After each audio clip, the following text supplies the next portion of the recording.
For 5 years I sat in the darkness listening through the ring my daughter wore, watching her endure abuse and humiliation at the hands of her husband's family. When he finally shoved her out the door and screamed, "Get out! You're nothing but a distraction!" He had no idea he was signing his own death warrant. I didn't come here to argue or negotiate. I came to reclaim everything that was stolen from me. The empire he is so proud of will crumble by tomorrow morning. My daughter is finally coming home, and his nightmare is just beginning. I'm deeply grateful to have you here for this journey. To help me get to know this community, please comment below. Which city or country are you watching from? I read every single response. Note: this story includes fictional elements for entertainment and educational purposes. Any link to actual people or places is accidental, but the core lesson I'm sharing is valuable. I sat behind my mahogany desk at the Whitaker estate, a man who had spent 3 decades bending the market to my will, and for the first time in my life, I felt the sharp, cold needle of helplessness. My daughter Samantha sat across from me, her face glowing with the naive light of a woman who thought she had found love in a coffee shop. She was 27, the sole heir to a $4.2 billion empire, and she was asking for my blessing to marry a man who thought she worked for minimum wage at a grocery store. I knew who Brock Caldwell was before she even finished her sentence. I had the files. I had his debts, his gambling history, and his mother's penchant for petty cruelty. A man like that doesn't hunt for love. He hunts for leverage. My instinct, the one that had saved my company from hostile takeovers a dozen times, was to bury him. I could have liquidated his father's construction firm by noon. I could have ensured Brock never stepped foot in Los Angeles again. But as I looked at Samantha, I saw the ghost of her mother in her eyes, that stubborn, fierce independence that simply refused to be sheltered. If I used my power to snatch her away from him, she would only run faster into his arms, convinced that her father was the villain of her fairy tale.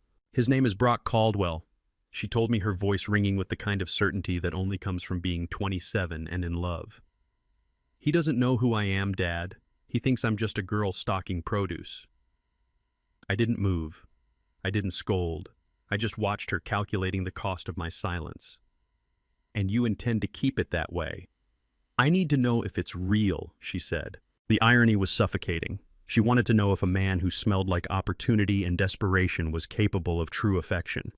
I knew the answer, but how could I give it to her without breaking the spirit I'd spent my life cultivating? "You understand what you're asking?" I asked, my voice as cold as the marble beneath my desk. "If you marry him as Callista, you lose the Whitaker name. No trust fund, no estate access, no safety net. You are choosing his world.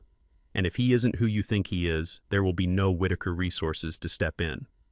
She didn't flinch. She was ready to walk into the fire. I felt a surge of pride so intense it was nearly painful. She was mine through and through. "I agree to the terms," I said, though the words tasted like ash. 5 years. You live like a normal person. I won't interfere. Not for money, not for lawyers, not for protection. If you still want this life after 5 years, I will respect it. I watched her leave, her silhouette framed by the Pacific Palisades light. As soon as the door clicked shut, I pressed a button on my desk. My chief of staff, Desmond, stepped out from the shadows. "Sir, monitor every step," I said, my voice dropping to the low lethal register I reserved for war. "Does she want a normal life? Fine, but I will not let my daughter be destroyed by a cheap gambler. Get the surveillance team ready, and Desmond. Find the most nondescript wedding band you can buy, $12, platinum, but make it look like store-bought silver. Fit it with the best GPS and audio transmitter we have." I stood up and walked to the window. I would be a stranger for 5 years. I would listen to every insult, every lie, and every slap that man landed on my daughter's skin. I would record it all, every miserable detail, until the moment the pattern was complete. They thought they were marrying an anonymous girl. They were actually inviting a $4 billion wrecking ball into their living room. I would wait. I would watch. And God help them, I would destroy them. The chapel was a dismal affair, a cramped, dusty structure that smelled of mothballs and fading dreams, tucked away in the outskirts of a town that didn't know the name Whitaker. I stood in the shadows at the very back, buried behind a heavy velvet curtain, a ghost at the feast of my own daughter's ruin. My tuxedo was worth more than the entire building, yet I felt like a pauper watching his most precious inheritance being handed over to a common thief. Samantha, my Callista, looked radiant, an innocent beam of light in a room that felt more like a funeral parlor for her future than a sanctuary for her love. She was unaware that the simple silver band I'd slipped into her hand that morning was an anchor, a tether to the only safety net she had left, even if she couldn't see the thread. I stayed true to my vow of non-interference. I didn't approach the altar. I didn't offer a trust fund to cushion the fall of her new reality. I didn't bring in a phalanx of security to vet the guests, though every fiber of my being demanded I strip them of their pretenses. I let her walk out of that chapel as Mrs. Caldwell, her hand tucked into the arm of a man who looked at her not with love, but with the predatory satisfaction of a hunter who had finally snagged a prize he knew he didn't deserve. Watching them leave together, Samantha's smile bright with the kind of naive optimism that only exists before life systematically dismantles it, felt like a physical blow to my lungs. Every instinct I had as a man who had built a $4 billion empire, the instinct to protect, to conquer, to eliminate threats, was screaming at me to drag her out of that parking lot to throw Brock Caldwell into the dirt where he belonged. But I held my ground. I stood motionless, my breathing shallow, watching the exhaust of their beat-up sedan curl into the cold air. If I saved her now, she would never understand the nature of the monsters she was courting. She needed to learn that normal was a luxury she couldn't afford with a man like that, and that Brock Caldwell was not a man to be loved. He was a problem to be solved. I drove back to the estate, the silence of my Mercedes feeling like a leaden weight in the cabin. I had 5 years. 5 years of letting her breathe the smog of Brock's world. That evening I retreated to my private library. It was the only place in the estate that felt real. I didn't turn on the lights. I sat in the darkness, the only glow coming from the bank of monitors Desmond had arranged on my desk. There was the audio feed from the Pasadena apartment. It was a modest, decaying place, cramped, cheap, and filled with the stale air of Brock's indifference. "Did you take the trash out, Callista?" Brock's voice came through the speakers, tinny and impatient. "I'm exhausted, Brock. I worked a 10-hour shift today," Samantha replied. Her voice was thin-tired, lacking the sparkle I had cultivated in her since she was a child. "I didn't ask for a report, I asked for the trash." I watched the waveforms on my screen pulse in rhythm with his condescension. He was a small man in a small life, desperately trying to feel like a giant by stepping on someone who was leagues above him. He was testing the boundaries, seeing how much weight he could stack on her before the structure collapsed. He was a man who enjoyed the sound of his own authority, particularly when it silenced the woman who was actually keeping him afloat. I leaned back, my eyes fixed on the blank wall of the library. Every word was recorded. Every command, every moment of his petty, cruel tyranny was being archived. I could have ended him. I could have bought his father's company, evicted them by midnight, and left them standing on the sidewalk with nothing but the clothes on their backs. But I didn't.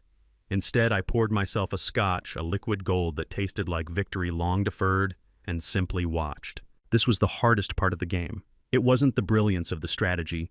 It was the sheer brutal silence of the waiting.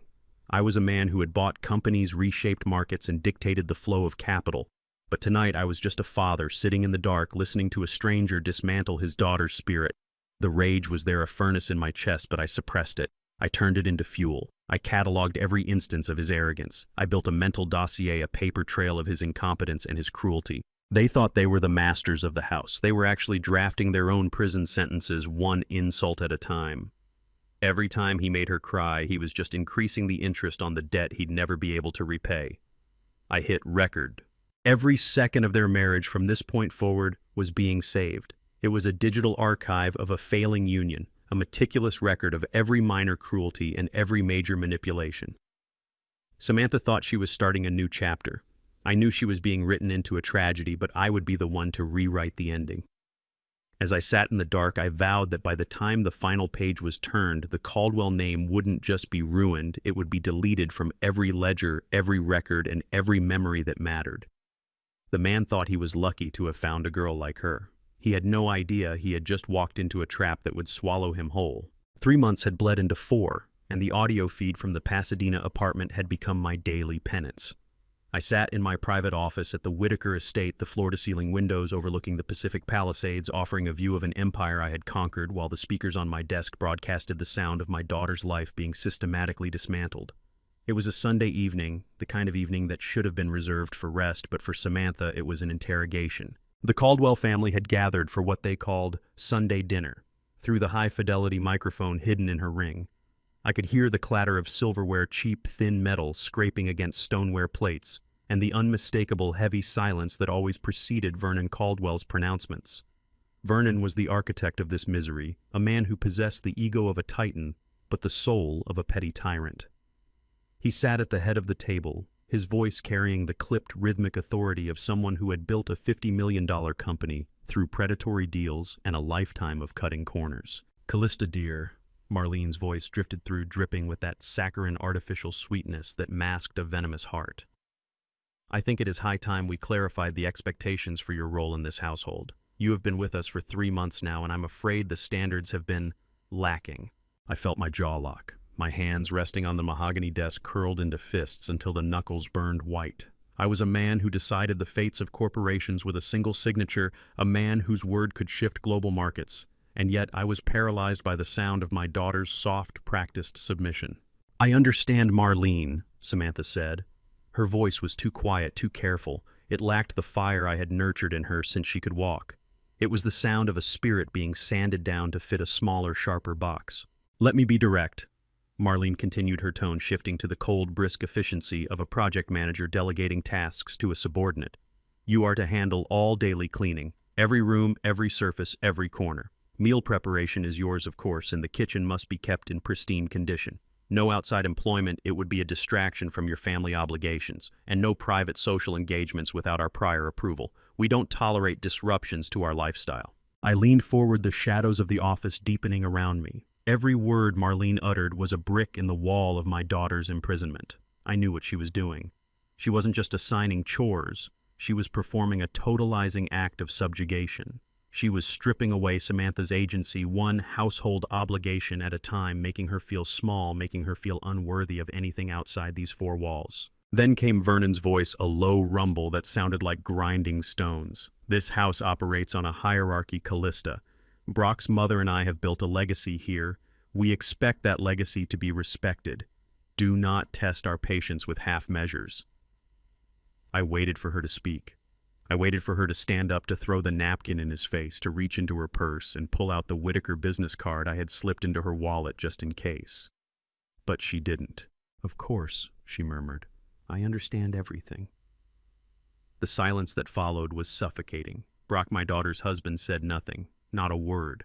I could hear the metallic clink of his fork against his plate, the sound of a man who didn't even have the decency to defend his own wife. He was a coward, a hollow vessel of entitlement, who had married Samantha for the fantasy of a woman he could command, and now that he had her, he was letting his parents run her into the ground. When I listened to them assign her the role of a servant in her own home, I realized the full scope of their crime.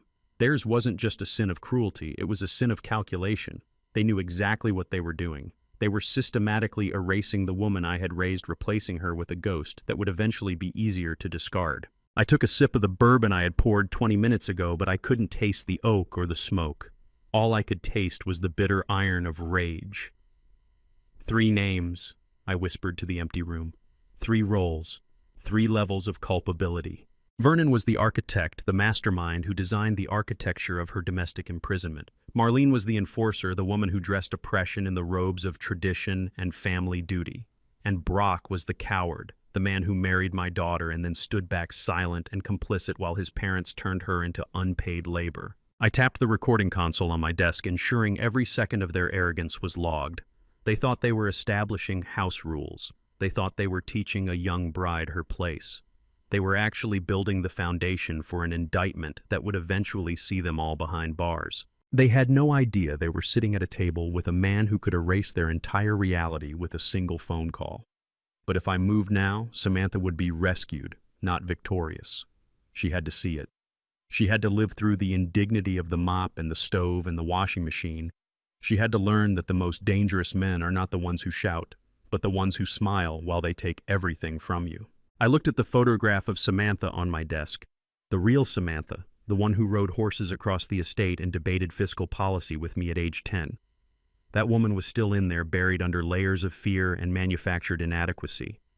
My job wasn't to save her from the Fosters. My job was to make sure she was the one who finally handed them the shovel. "Clean the floors, Samantha," I whispered to the screen, my heart breaking and hardening at the same time. Scrub them until they shine. And while you do learn every crevice of that house, because one day it will all belong to you and you will be the one deciding who gets to stay. I waited until the dinner ended, until the sounds of dishwashing signaled the final degradation of the evening. Only then did I switch off the monitor. My eyes were burning, but I didn't reach for a tissue. I reached for the ledger. It was time to start planning their ruin. I sat in the dim, climate-controlled silence of my private library at the Whitaker estate, the only light in the room coming from the soft blue pulse of the recording console. This was my sanctuary, a room filled with the scent of old parchment, expensive leather, and the weight of secrets. On the desk before me lay the twin to the ring Samantha wore. It was a $12 piece of junk-cheap tarnished silver with a fake gemstone that looked like it had been plucked from a child's toy box. To anyone else, it was a pathetic, unremarkable trinket. To me, it was the most sophisticated piece of military-grade espionage technology ever commissioned by my private labs. "Active," I whispered, and the console flared to life. I heard the sound of a key turning in a lock, followed by the heavy, uneven footsteps of Brock Caldwell. He didn't walk. He stomped the heavy-booted gait of a man who felt entitled to every square inch of floor space he occupied. "Callista, why is the kitchen a mess?" His voice boomed, jagged with that familiar hollow authority he used to compensate for his own inadequacies. I leaned forward, my hands clasping together as if I were about to negotiate a multi-billion-dollar acquisition. I wasn't just Thane Whitaker anymore. I was a judge, a witness, and a hunter. Samantha's voice came back hesitant, trembling like a leaf in a gale. I was working, Brock. I didn't have time to—" "I don't pay you to have time," he snapped. My grip tightened on the edge of the desk until the wood bit into my palms. I could have ended him. One command to my security firm and Brock Caldwell would have been erased from Los Angeles. I could have had him brought to the back of a black SUV and deposited in the middle of the Mojave Desert before the sun hit its zenith. But the fury that burned in my gut wasn't enough to satisfy the debt. He had to be dismantled. He had to be exposed for the small parasitic thing he was, and that required time. I tapped the console, the audio feed clarifying as the software filtered out the ambient room noise. I heard the scuffle, a sharp intake of breath from my daughter, the sickening thud of a body hitting the wall, and then the silence that followed. "Don't ever talk back to me again," Brock hissed, his voice dropping into that terrifyingly calm register that usually preceded a beating. I froze. My breath caught in my throat, a physical constriction that felt like a dying star. I was $4 billion deep in net worth. I had the ear of the governor. I had a private military contractor on speed dial. And yet I was listening to my daughter be abused by a man who couldn't even afford to pay his own electricity bill. "File 001, I whispered, my voice sounding like broken glass in the silent library. My fingers flew across the keyboard, labeling the audio file with a surgical precision I usually reserve for quarterly earnings reports. Timestamp 23/23/17. Subject domestic assault. Perpetrator Brock Caldwell. Severity high. Every second of that audio feed was being encrypted, mirrored to 3 separate off-site impenetrable servers. It was the start of a digital dossier, a modern-day indictment written not in ink but in the echoes of her pain. I listened to Samantha scramble to her feet, her breathing uneven, a soft, broken whimper escaping her lips. I wanted to scream. I wanted to fly into that apartment and rip him apart with my bare hands, but I couldn't. Not yet. If I acted now, the case would be dismissed as a domestic spat. I needed a pattern. I needed a mountain of evidence so high and so inescapable that no jury in the world could look away. "You're not a servant, Samantha," I whispered to the empty room, my heart hammering against my ribs like a caged bird. "You're an investigator, and you're doing exactly what you were born to do." I watched the waveforms on the screen, the chaotic, jagged spikes of her distress, the calm, arrogant plateau of his dominance. It was a beautiful, terrible piece of data. I turned my attention to the other feed. Nadine was in the kitchen, her voice barely a breath. "It's all right, Callista. Stay with me. Breathe. He doesn't win today." Nadine was my anchor, the one who saw the bruises I couldn't.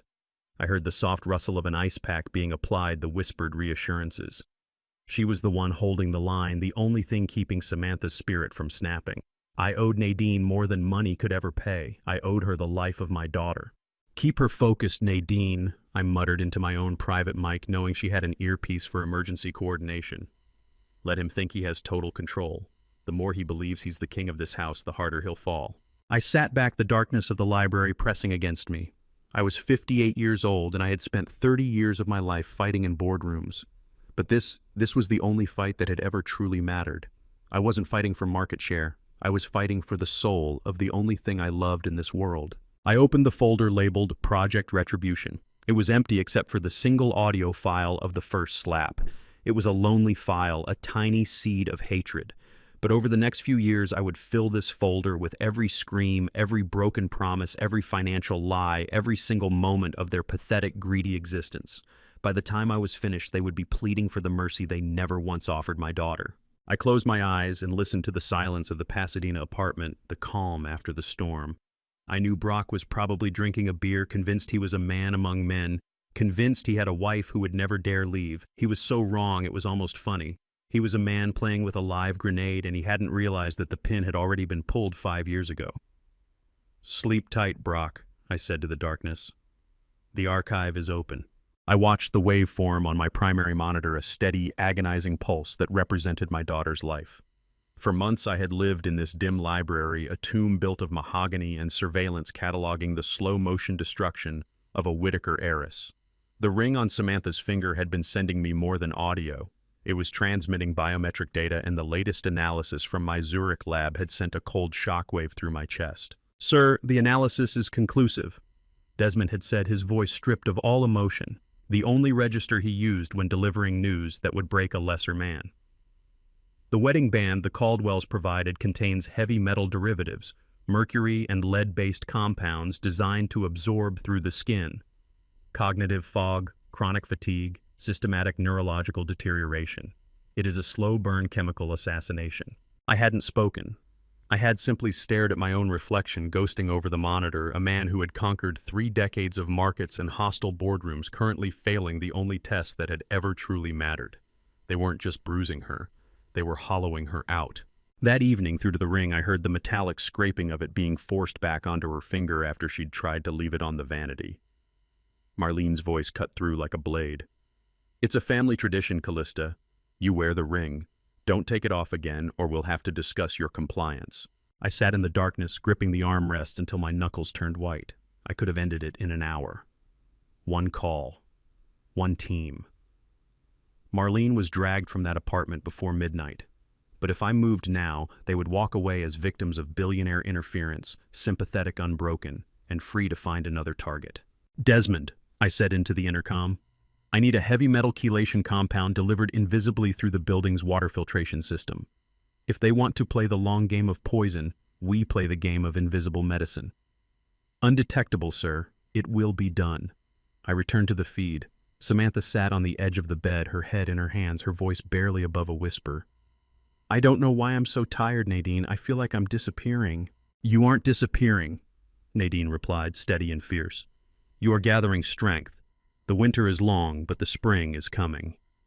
I leaned back and closed my eyes. The guilt was a stone in my gut that no amount of bourbon could dissolve. I had cleared the path for this. I had let them poison my daughter in the name of a strategy, and the weight of that choice would stay with me long after the Caldwells were dust. But I looked at the files, the abuse records, the fraud trail, the systematic erasure of a woman I had spent 30 years raising, and I made peace with the price. They thought the poison was making her compliant. They didn't understand they were refining her. Every day they kept that ring on her finger was another day they were signing their own irrevocable destruction. "The ring is a weapon," I whispered into my recorder. "The poison is their hubris, and I am the silence that will eventually become their scream." The chelation serum was working. Desmond had confirmed it 48 hours ago, but I still hadn't allowed myself to feel relieved.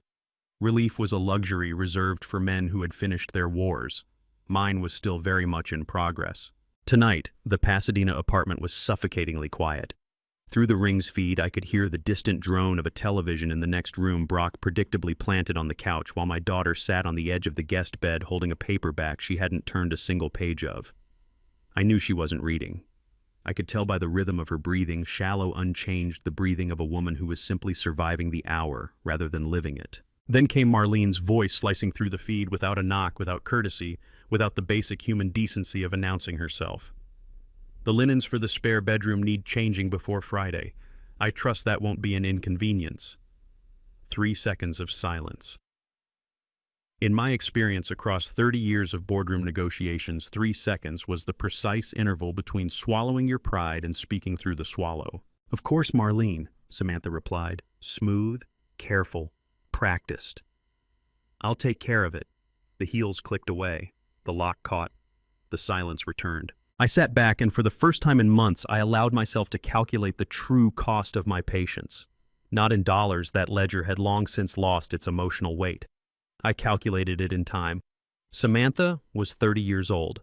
She had spent 3 years of that life being handed laundry lists in a building I secretly owned by a woman who believed she was the sovereign of a kingdom she had simply borrowed. 3 years. My strategy, her tuition. I closed the evidence archive without opening it. "Desmond?" I said quietly. He appeared in the doorway. "Sir?" "Tell Nadine to go to her. Naturally, no agenda, no operational purpose. Just a cup of tea and a conversation about nothing." I paused, the words feeling unfamiliar in my throat. "I want my daughter to laugh tonight, Desmond. That is the only instruction." He left without another word. 7 minutes later, I heard the knock on the guest room door. Nadine's voice warm and unhurried, the soft sound of a kettle, a chair pulled close, and then slowly, reluctantly, like a match struck in a damp room, I heard my daughter's voice lose its careful, manufactured composure. And then she laughed. Once. Brief. Entirely unguarded. Entirely real. I sat in the darkness and did not reach for the bourbon. I did not reach for the evidence files or the tactical ledger or the next phase of the operation. I simply sat still and listened, and I marked the timestamp in the private file I kept separate from all operational records, the file with no tactical function, the one that contained only the moments she proved she was still wholly, irreducibly herself. I labeled the entry, "She is still in there." Tomorrow I will return to the archive. Tomorrow I will continue being the architect. But tonight, I was just a father who had heard his daughter laugh. And tonight that was sufficient. The office was quiet, save for the rhythmic, low-frequency hum of the server banks in the adjacent room, a machine that contained the entire wretched reality of the Caldwell family. I sat in my high-backed leather chair, the kind of chair that reminded me exactly where I sat in the hierarchy of Los Angeles. I wasn't just a businessman. I was an observer of human decay. Through the encrypted feed from the ring on Samantha's finger, I heard the familiar sharp click of the front door. Brock Caldwell had returned home. He was drunk again. I could hear it in the way his keys fumbled against the marble entryway, the uneven drag of his heels, and the aggressive way he kicked the door shut. 5 years. I had spent 5 years listening to this performance. It was a monotonous, soul-draining symphony of mediocrity and malice. He didn't walk. He stomped the heavy-booted gait of a man who felt entitled to every square inch of floor space he occupied. I opened the digital ledger on my secondary screen, the one Desmond and his team had been meticulously populating. It was a beautiful, devastating map of his moral collapse. He wasn't just losing money. He was siphoning every cent Samantha earned from her retail job to fund an apartment in Los Feliz for a woman named Sienna Ramsey. I didn't stop him. Instead, I had Desmond log every transaction. I kept a ledger of my own, a ledger that wasn't about money, but about the sheer blinding arrogance of a man who thought he could steal from a Whitaker heiress and call it managing household expenses. There was a woman named Vanessa. I knew everything about her. She was a 25-year-old aspiring influencer, a creature of filters and shallow ambitions who lived in a cramped Los Feliz studio that cost more than she could reasonably justify. The ledger showed Brock's money, my money in a sense, because I was the one keeping the charade of Samantha's retail job alive, being bled dry to fund Vanessa's lifestyle. Boutique hotels, stays, designer bags that would be worn for a single Instagram post, and dinners at restaurants where the wine list alone cost more than a month of Samantha's salary. I poured myself a glass of aged bourbon, though I didn't drink. I just liked the way the ice tinkled against the glass, a sound of clarity. What fascinates me about men like Brock isn't their greed, it's their staggering lack of imagination. They think they are the first to walk this path. They think they are clever for hiding a mistress or skimming a few thousand off the top of a company they don't even own. He sat in his living room now. I could hear him on the phone, his voice dropping into that oily, pathetic register he used with her. "Don't worry, babe. The Sunset Heights Commission is coming through. We'll be in Paris by summer." He was promising a vacation he'd never take. He was gambling with money he didn't have, promising a life he couldn't sustain, all while the woman he'd vowed to protect was scrubbing his floors 3 rooms away. I turned my attention to the company finances. My team had been auditing Caldwell Construction for months. The discrepancies were becoming impossible to ignore. Vernon the father was as bad as the son. He was juggling ghost contractors, paying for materials that were never delivered, and padding the payroll with names that didn't exist. It was a classic House of Cards scenario built on the shaky foundation of stolen intellectual property and maintained by the sheer stubborn ignorance of the men involved. But here was the nuance, the part that kept me from ending it all in an hour I didn't want them dead. Not yet. If I simply sued them into bankruptcy, they would walk away as unfortunate businessmen. If I brought the police in on day one, they'd be small-time fraudsters. I wanted them to build. I wanted them to build their own monument to arrogance. I wanted them to reach the absolute zenith of their delusion, to be so convinced of their own brilliance that they would commit a crime so grand, so arrogant, that when the hammer finally fell, it would crush them into dust. I shifted my gaze to the screen displaying Samantha's location. She was in the kitchen washing dishes. I could hear the faint, steady scrubbing, the sound of her life being whittled away. My heart didn't break. My heart hardened. Every stroke of the brush against the porcelain was a debt they would pay back with interest. I started dictating notes to Desmond. Keep tracking the Ramsey expenses, tag every transaction as personal/non-business. Get the IP addresses of their communications. When they decide to move the next big chunk of capital, I want to know exactly which offshore account they think is safe. Sir, Desmond's voice came over the intercom, his tone clinical and detached. The IRS filings from last year are ready. They're light, deliberately light. Good, I said, leaning back. Let them be light. Let them think they've gotten away with it. Arrogance is the best accelerant for a fire.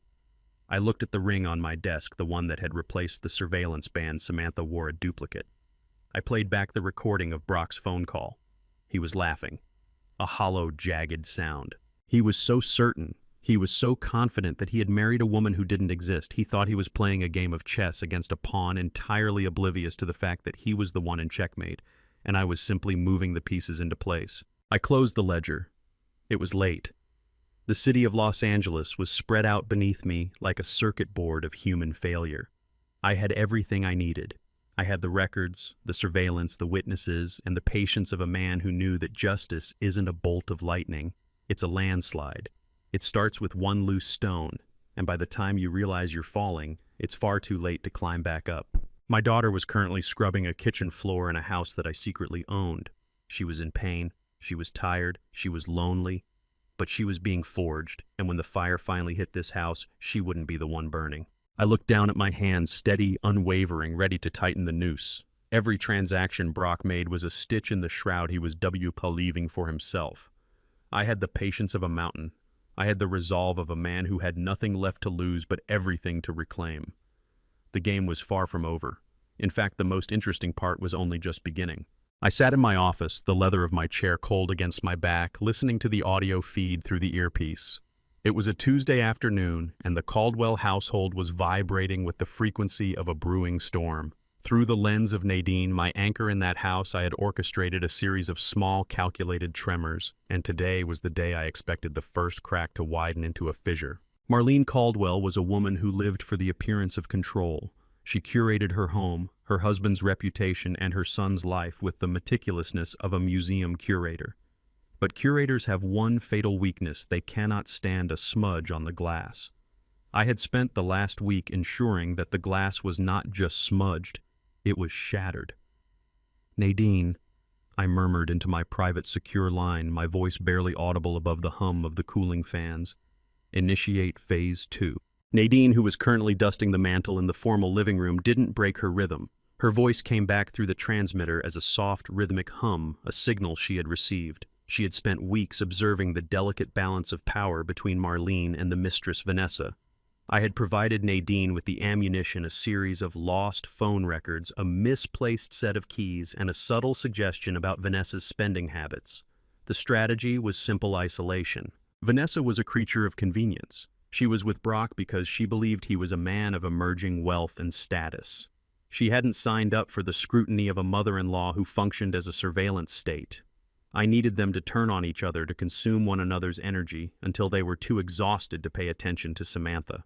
I heard the heavy thud of the front door. Brock was home early. He didn't look for his wife. He walked straight into the kitchen, his voice laced with the irritation of a man whose life was failing in slow motion.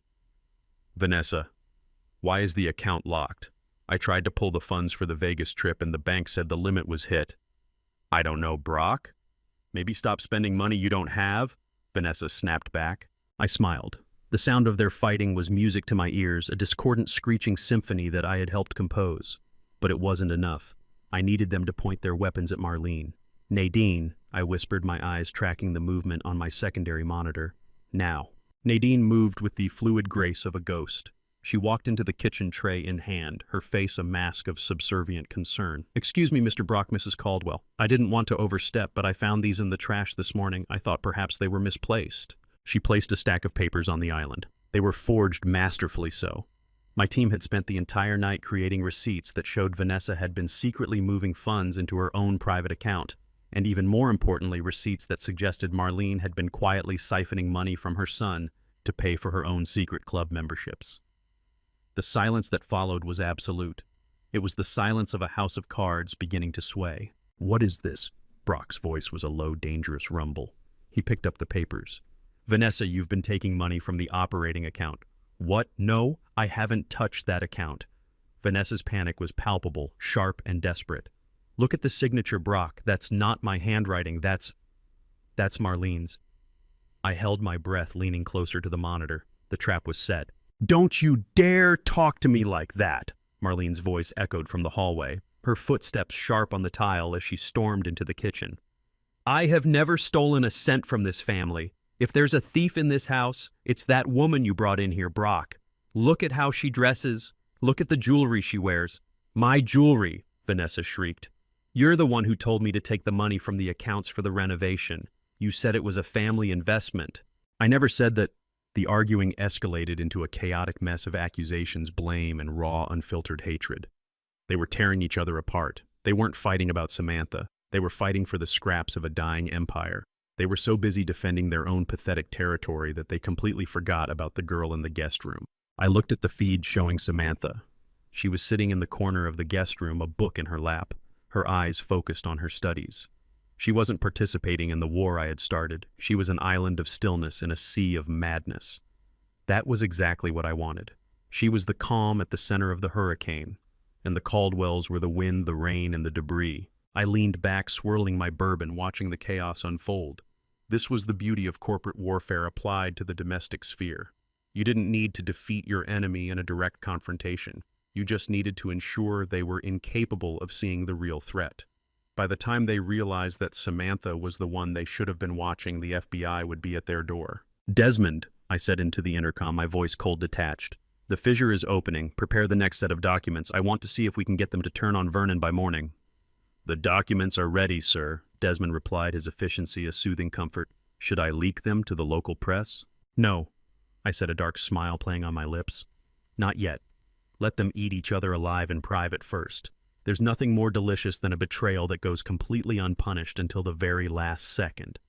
The feed continued a cacophony of shrieking defensive lies and shattered trust. It was everything I had anticipated. I watched the clock on my wall. In a few hours, the night would pass and they would wake up to the realization that they had absolutely no one left to trust. I had spent my entire life negotiating with board members, politicians, and heads of state, but none of those negotiations had been as rewarding as this. I was conducting an orchestra of misery, and every discord in that house was a note in a song of retribution. You wanted a normal life, Samantha, I whispered to the screen, watching her turn a page in her book, undisturbed by the shouting match 3 rooms away. You wanted to know if love was real. I hope you're getting your answer, because from where I'm sitting, love looks a lot like a collapsing foundation. I took a slow, deliberate sip of my drink, feeling the warmth of the bourbon settle in my veins. My daughter was in that house, and she was miserable, yes, but she was learning the most valuable lesson of all, how to look through a person, how to dismantle their defenses, and how to wait for the exact moment when they were at their most vulnerable. She was learning to be a Whitaker. The yelling in the apartment hit a crescendo. Brock was screaming something about loyalty, while Marlene was sobbing about how she had sacrificed everything for the family. It was a pathetic, small-minded display, the kind of scene that played out in 1,000 failed households across this city every single day. But this one was different. This one was mine. I looked at the stack of files on my desk, the ones Arthur had recovered from the trash. Every piece of paper was a nail in their coffin. I wasn't just observing, I was orchestrating. I was the silent hand moving the pieces, the whisper in the dark that turned brother against brother, wife against mother-in-law. I sat there for hours, a silhouette in the library, a man with $1 billion who was willing to spend every cent of it to make sure justice was served with the precision of a guillotine. The audio feed flickered, a temporary glitch in the connection, but it was enough to make my heart stop. I needed that feed. It was my link to her, my only way of knowing she was breathing. I checked the status of the Ring's battery, still at 90%. It was a small, persistent reminder that I was watching, that I would always be watching, that even when the Fosters thought they were alone, they were being measured, analyzed, and filed away for future prosecution. The night air outside was cooling the city lights below, starting to blur into a soft, hazy glow. I closed my eyes, listening to the final exhausted gasps of the argument as it died down into a sullen, bitter silence. They were going to sleep in a house that was a powder keg, and they had no idea that I had already lit the fuse. Sleep well. I muttered the words, a promise rather than a salutation, because tomorrow we start again. The office went silent as the feed settled into the rhythmic breathing of a broken family, unaware that they were being monitored by the most dangerous man in California. I picked up my pen, took a fresh sheet of paper, and began to outline the next phase. If I was going to ruin them, I would do it right. No half measures, no mercy. Just the slow, inevitable collapse of everything they had worked so hard to steal. And when it was over, I would finally be able to look at my daughter and tell her that she didn't need to fear the dark anymore because I had spent every single night of those 5 years lighting the way out. The darkness of my office felt less heavy now. The weight of the bourbon glass in my hand felt lighter. I was a father on a mission, and for the first time in years, the future didn't look like a fog. It looked like a clear, sharp path toward the exact moment I would see the look on Vernon Caldwell's face when he realized that everything he had built was mine to destroy. Every night I would come here. Every night I would listen. And every night I would become more certain of the end. They thought they were the masters of their domain. They were just guests in a world I had already rewritten in my own image. The silence that returned to the apartment was thick with resentment. It was a perfect, beautiful silence. It was the silence of a trap waiting to be sprung. Secrets are unraveling, and suspicion is eating away at the Foster family from the inside. I've planted the seeds of their collapse. Now I'm just waiting for the harvest. Who do you think will be the first one to betray the others to save their own skin? Comment the name of the character you suspect the most. Arrogance is a messy business. It leaves behind scraps, fragments, and shreds that the arrogant think are beneath their notice. Vernon Caldwell and his son Brock lived their lives in the grand illusion that their secrets were safe because they were wealthy. They didn't understand the first law of corporate intelligence: everything you discard is a weapon in the hands of someone who knows how to read it. I didn't need to break into their office. I didn't need to plant wiretaps in their walls. All I needed was their trash. I hired Arthur Townsend because he was the only man I knew who could find the soul of a corporation in a discarded takeout bag. Arthur didn't look like a forensic investigator. He looked like a weary municipal worker who'd seen too much of the city's refuse. He wore the neon yellow reflective vest and the heavy stained boots of a career sanitation worker. He was to the employees of Caldwell Construction utterly beautifully invisible. Every Tuesday and Friday at 6 a.m., while Brock and Vernon were still dreaming of their next fraudulent contract, Arthur was in the alley behind their commerce office. He didn't just toss the bags into the truck. He sorted. He was a master of the reconstruction, a man who saw a shredded invoice not as trash but as a roadmap to a prison sentence. I watched the live feed from the camera Arthur had hidden in the brickwork of the alley. It was tedious work. He wore gloves, his movements methodical and rhythmic. He would pull out a bag, tear it open, and lay the contents out on a portable sorting table. He didn't just bag the paper, he cataloged it. He had a portable UV scanner, a high-resolution camera, and a vacuum-sealed transport system for anything that looked particularly incriminating. "Any hits today, Arthur?" I spoke into the encrypted channel, my voice low. "Patience, Mr. Whitaker." Arthur replied, his voice gruff, the sound of a man who preferred the company of paper to people. "They're getting careless. The shredder in the back office has been jamming for weeks, and they've been throwing the overflow directly into the bin. It's like they're giving us a gift." I leaned back, watching a fragment of a document appear on my screen. It was a partially burnt receipt from the Riverside Municipal Project. It showed a discrepancy of $43,000, a classic kickback disguised as an equipment rental fee. This was the leverage I needed. Vernon thought he was running a business. He was running a crime scene. Arthur spent 3 hours in that alley every shift. I spent every one of those hours watching him. It was a strange sort of partnership, the billionaire and the garbage man, both obsessed with the debris of a crumbling dynasty. I found myself admiring the work. There was a grim, poetic justice in it. The very waste that Vernon Caldwell tossed aside to keep his hands clean was now becoming the very evidence that would ensure he never touched another dime of stolen money again. "Look at this," Arthur said, holding a piece of paper to the camera lens. It was a carbon copy of a payment to a city zoning official, the RZ approval.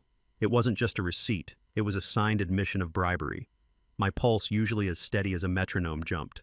This was the Holy Grail, a direct link between Caldwell Construction and the corrupt Municipal Planning Commission. I didn't just see paper, I saw the end of the Caldwell empire.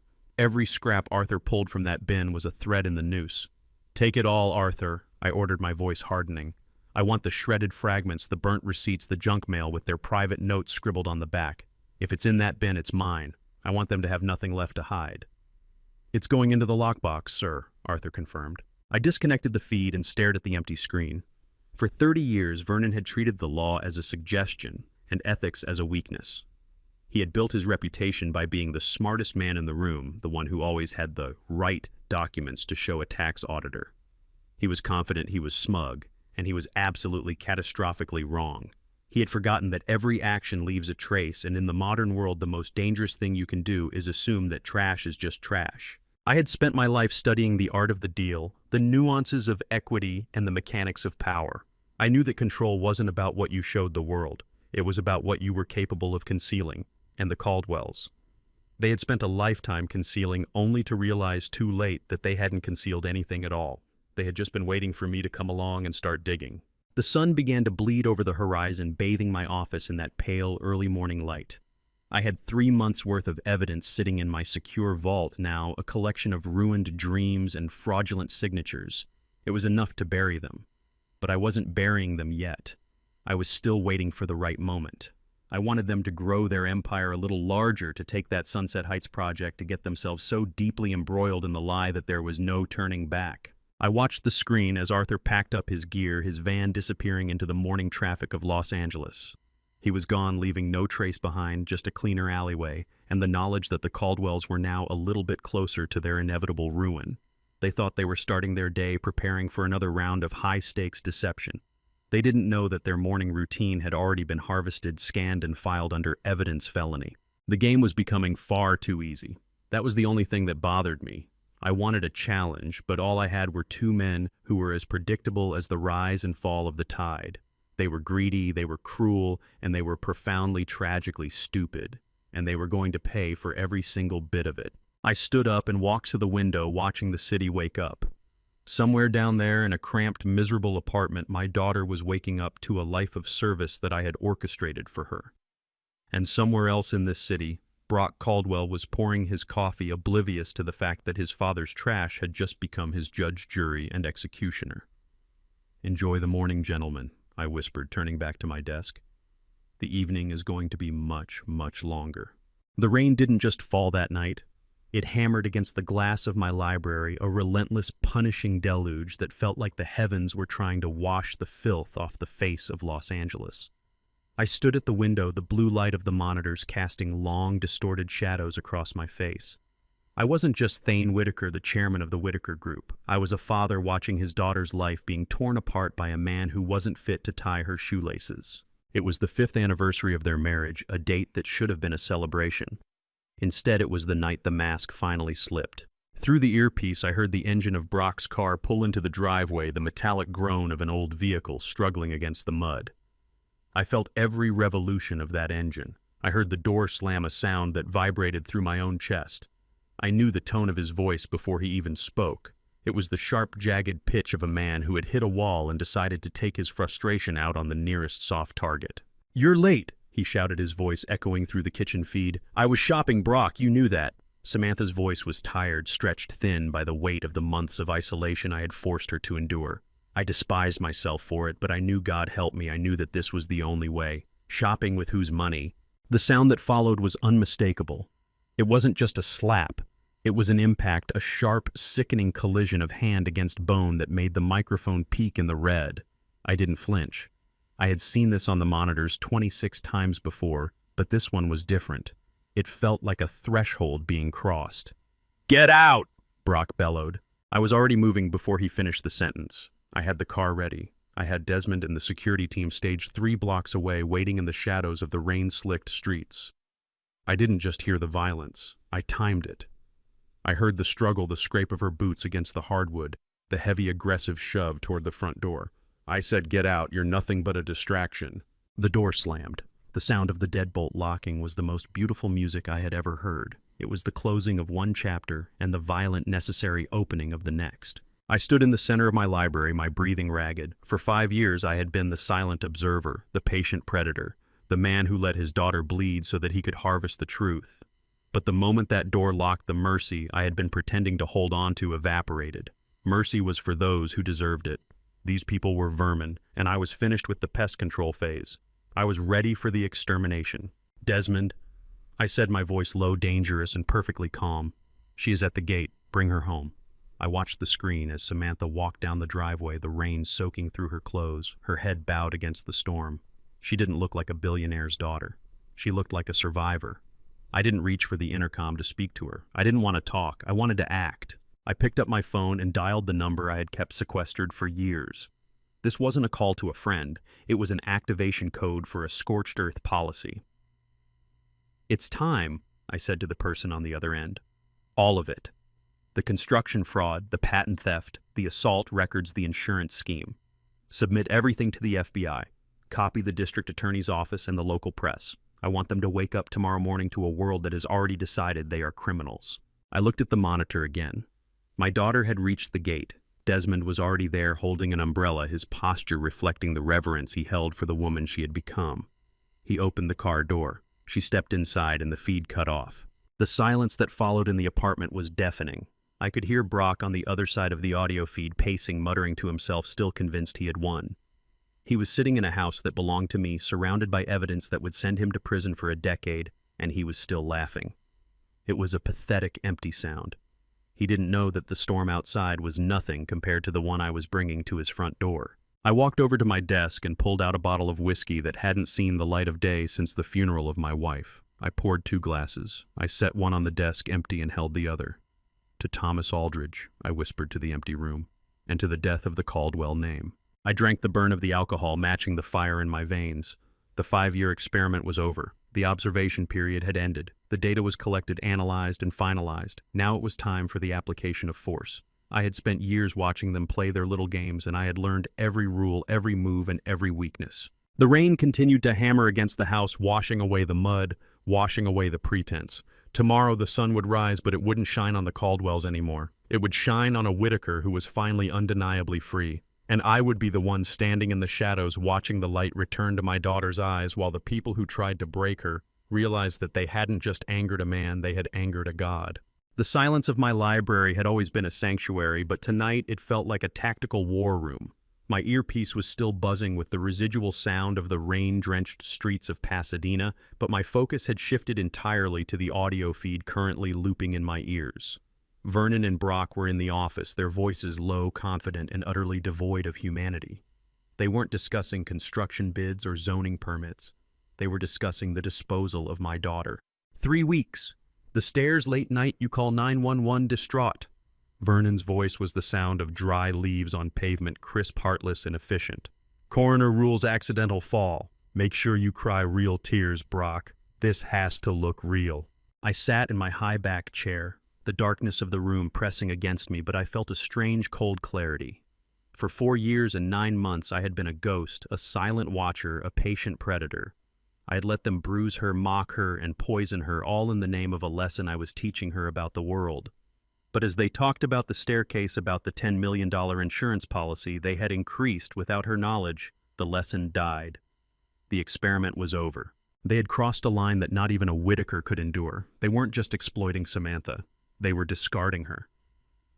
"The $10 million policy is solid," Brock asked, his voice thick with the greed that had defined every moment of his pathetic existence. "She doesn't know we increased it." "Increased it 6 months ago." Vernon replied, his tone as casual as a man discussing the weather. She signed the renewal without reading it, just put it in the pile with the other household documents. Beneficiary you, payout 10 million, clean, simple, done. I stared at the monitor, my hands flat on the desk, feeling the weight of the power I had kept on a leash for so long. I had the power to make them vanish. I had the power to turn their names into echoes in an empty room. And yet I had waited. I had let my daughter endure the bruises, the cold, and the isolation. I looked at the photograph of Samantha on my desk, her face vibrant and alive in a picture from before the marriage, and the guilt that had been a dull ache suddenly sharpened into a blade. I had given her the ring as a tether, a way to know she was alive. But tonight that tether was the only thing standing between her and a cold marble floor at the bottom of a staircase. They thought they had 3 weeks. They thought they were the ones in control, the architects of a perfect, bloodless crime. They didn't know that every single word they spoke in that office was being fed directly into the heart of the man who owned their world. I didn't call the police. I didn't send a letter. I pulled my phone from my pocket, the screen glowing against the darkness of the library. My thumb hovered over Desmond's number, the line that initiated the end of the Caldwell dynasty. Desmond, I said, my voice barely a whisper, but it carried the weight of an executioner. The plan is accelerated. They're planning to murder her in 3 weeks. Get me the policy documents tonight and send the team to initiate the perimeter protocols. Sir, Desmond's voice was steady as always. Does this mean the observation phase is complete? The observation phase is dead. I replied, my eyes burning with a resolve that felt like iron.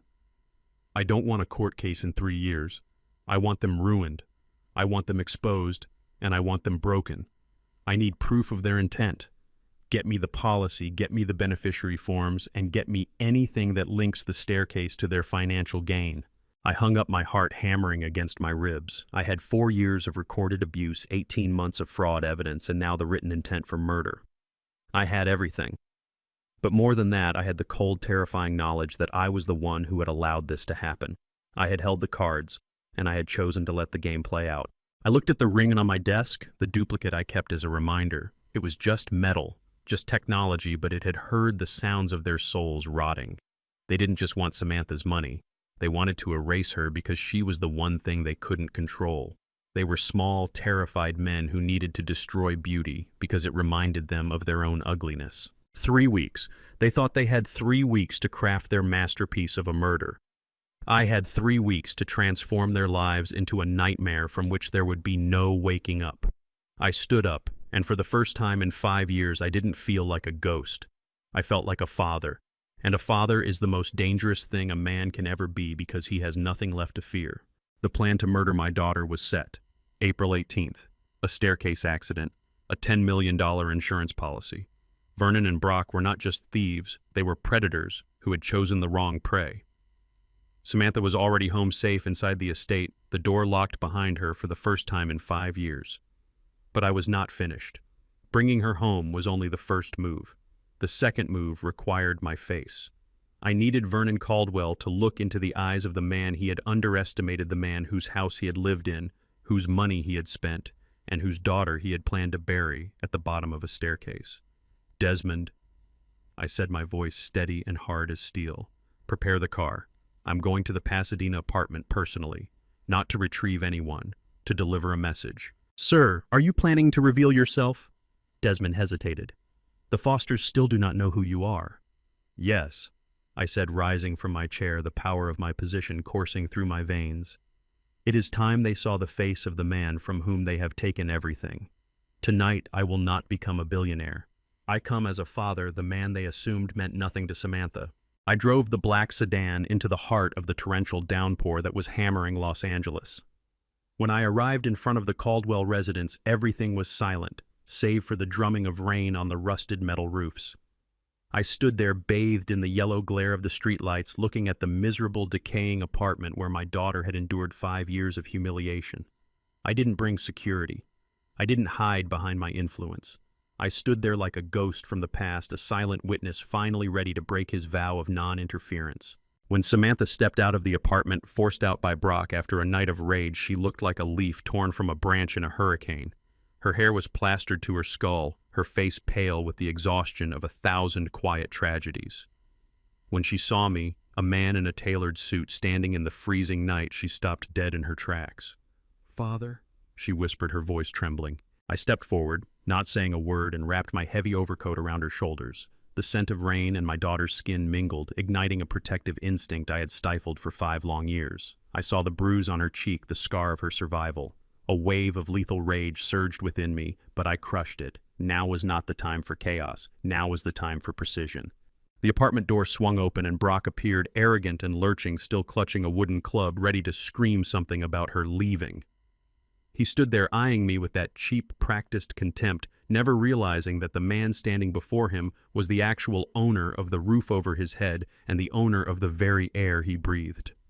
"Hey, you old man, what the hell are you?" Brock started, but he fell silent the moment I turned to face him. I didn't say a word. I just looked at him with the cold, dead eyes of a man who had seen his ending a decade ago. He took a step back, the low-budget bravado on his face dissolving into confusion as he encountered an authority he had never dared to imagine. "Samantha," I said, turning to her, my voice softening instantly. "You have finished your lesson. It is time to come home." I didn't wait for her answer. I took her hand, leading her past Brock without so much as a glance. He stood frozen, perhaps trying to piece together why a stranger possessed such an aura of absolute command. As I guided her into the waiting black Mercedes, I looked back at that wretched house one last time. Vernon was standing at the window watching with growing terror. He was beginning to realize that something was fundamentally wrong. This was no passerby. This was the one man he never wanted to cross. "Why are you here, Father?" Samantha asked as the car pulled into the dark night. "Because I have been listening to everything," I answered, meeting her eyes. "And because I will not let you listen to them for 1 second longer." In the car, I handed her the report detailing the murder plot they had been discussing. As Samantha read the lines about the staircase accident, her hands shook, but her eyes were no longer fearful. They were clear. Tonight, I had brought her home, and from this moment, the game had shifted. I turned to Desmond. "Show them who we are. Tonight, send Vernon a copy of the insurance policy they just altered. Let them see that we know and that we are watching." That night, the Foster household did not sleep. I knew this because through the surveillance system, I could hear Vernon pacing his room, the frantic sounds of phone calls being made. Fear had begun to consume them. I had brought my daughter home, but my real work, the work of destroying everything they had stolen, was only just beginning. The mask did not fall with a crash. It dissolved the way cheap paint peels from a neglected wall when the heat finally becomes too intense. I stood in the shadows of the Whitaker Estate's grand foyer, watching through the bank of monitors as the internal combustion of the Caldwell household reached its critical temperature. My home, the place they had been renting unknowingly, was no longer a residence. It was a pressurized chamber, and I had tightened the valves. Vernon Caldwell sat in the living room, a glass of scotch clutched in his hand, his knuckles white against the crystal. He was staring at the envelope I had sent over by courier an hour ago, the accelerated insurance policy, the beneficiary change form, the document detailing the accident scheduled for the 18th. He wasn't reading it anymore. He was staring through it at the void where his future used to be. "How?" Vernon whispered. He wasn't talking to anyone. He was talking to the ghosts of the people he had wronged, the people he had assumed were too weak to fight back. How could they possibly know about the policy? They. Brock was pacing the room behind him, his face a mask of sweating, twitching panic. "We need to leave, Dad. We need to pack the cash and leave the country. If the insurance company is alerted, if the police have these documents, we're finished. We are absolutely, fundamentally finished." I leaned forward, my fingers drumming against the mahogany armrest of my chair.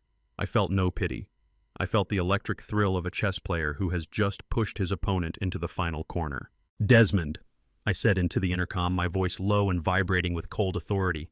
"Initiate the next phase. I want the local press to receive the anonymous tip about the zoning bribes. I want the city council to wake up to a scandal they can't bury." "It is done, sir," Desmond replied. His voice was a calm, steady rhythm against the chaotic shrieking of the Caldwell household. "The emails are being distributed as we speak. By dawn, the city will be calling for Vernon's head on a platter." I turned my attention back to the monitor. Marlene had entered the room, her burgundy silk robe clutched tightly around her, her eyes darting between her husband and her son.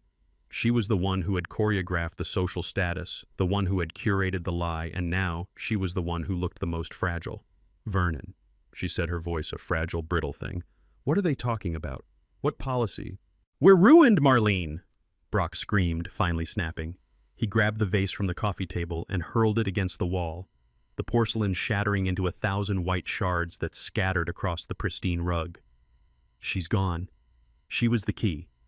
We were supposed to collect the payout on the 18th, and now she's with whoever that man was. Who was he? Marlene demanded, grabbing Brock by the lapels of his suit. Who did she leave with? She was supposed to be a nobody. She was supposed to be a charity case. I felt a surge of grim laughter rise in my throat. A charity case. They had spent 5 years treating my daughter as an accessory, a tool, a servant, never once looking at her, never once listening to the woman who was quietly, methodically, and brilliantly dissecting their entire lives from the inside out. She wasn't a nobody, Vernon said, his voice dropping into a dazed, hollow whisper. I looked at the car she got into. It was a Mercedes, a custom bulletproof armored vehicle. That wasn't a stranger, that was an owner. He turned to the wall, his eyes searching the photographs he had displayed there, the family portraits, the images of his legacy. He was realizing, perhaps for the first time, that he hadn't just been outsmarted by a woman, he had been outplayed by a shadow. He had been playing for survival while I had been playing for total annihilation. I stood up and paced the library, the air thick with the smell of my own victory. This was the moment I had craved for 5 years. Not the shouting, not the panic, not even the FBI raid that was coming. It was the realization. I wanted them to know that their entire world, every luxury, every contract, every lie they had built was not just stolen, it was borrowed from me. They had been living in my shadow, eating my food, and spending my money while they plotted to kill the most valuable thing in my life. Desmond, I commanded, stopping in the center of the library, my reflection caught in the dark glass of the bookshelf. Do they know who I am yet? They are currently Googling your name, sir. The association with Whitaker Holdings is beginning to appear in their search history. They are in the process of realizing that they have been living in a house owned by the man they intended to rob. I let out a slow, steady breath. The walls of their reality were collapsing. They were scrambling, reaching for threads that had already been cut.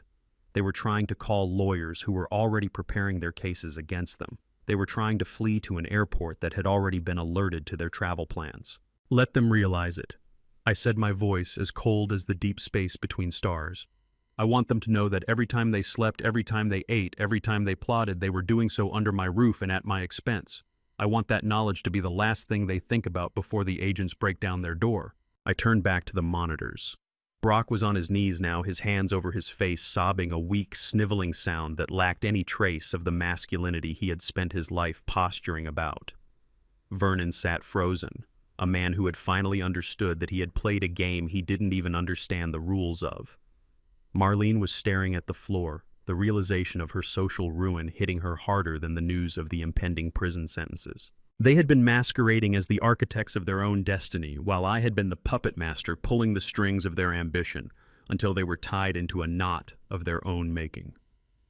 I took a sip of my drink, feeling the heat of it. This wasn't just justice. This was a realignment of the universe. They had been arrogant, and I had been absolute. They had been greedy, and I had been patient. They had been small, and I had been vast. I looked at my watch. It was nearing midnight. The night was cold, but the internal temperature of the Caldwell house had reached a level of absolute zero. They were huddled together not as a family, but as co-conspirators in a collapsing structure. Desmond, I said, turning away from the screens. The police have the address. The warrant is signed. Let's finish this. Yes, sir, he replied. Shall I lead the press to the scene? Make sure they have front row seats, I said. I want every tabloid in Los Angeles to see the moment the Caldwell legacy finally runs out of borrowed time. I didn't need to watch the raid. I didn't need to see the handcuffs or the flashing lights. I knew the scene by heart, had choreographed it in my mind for years. I walked to the window, the rain having stopped the city lights below beginning to shimmer like diamonds. The mask had fallen. The truth was laid bare, and for the first time in 5 long, grueling years I could feel the weight of my daughter's life being returned to my care safe sound, and finally free of the parasites that had tried to consume her. I felt a ghost of a smile grace my lips. They had tried to sell her life for $10 million.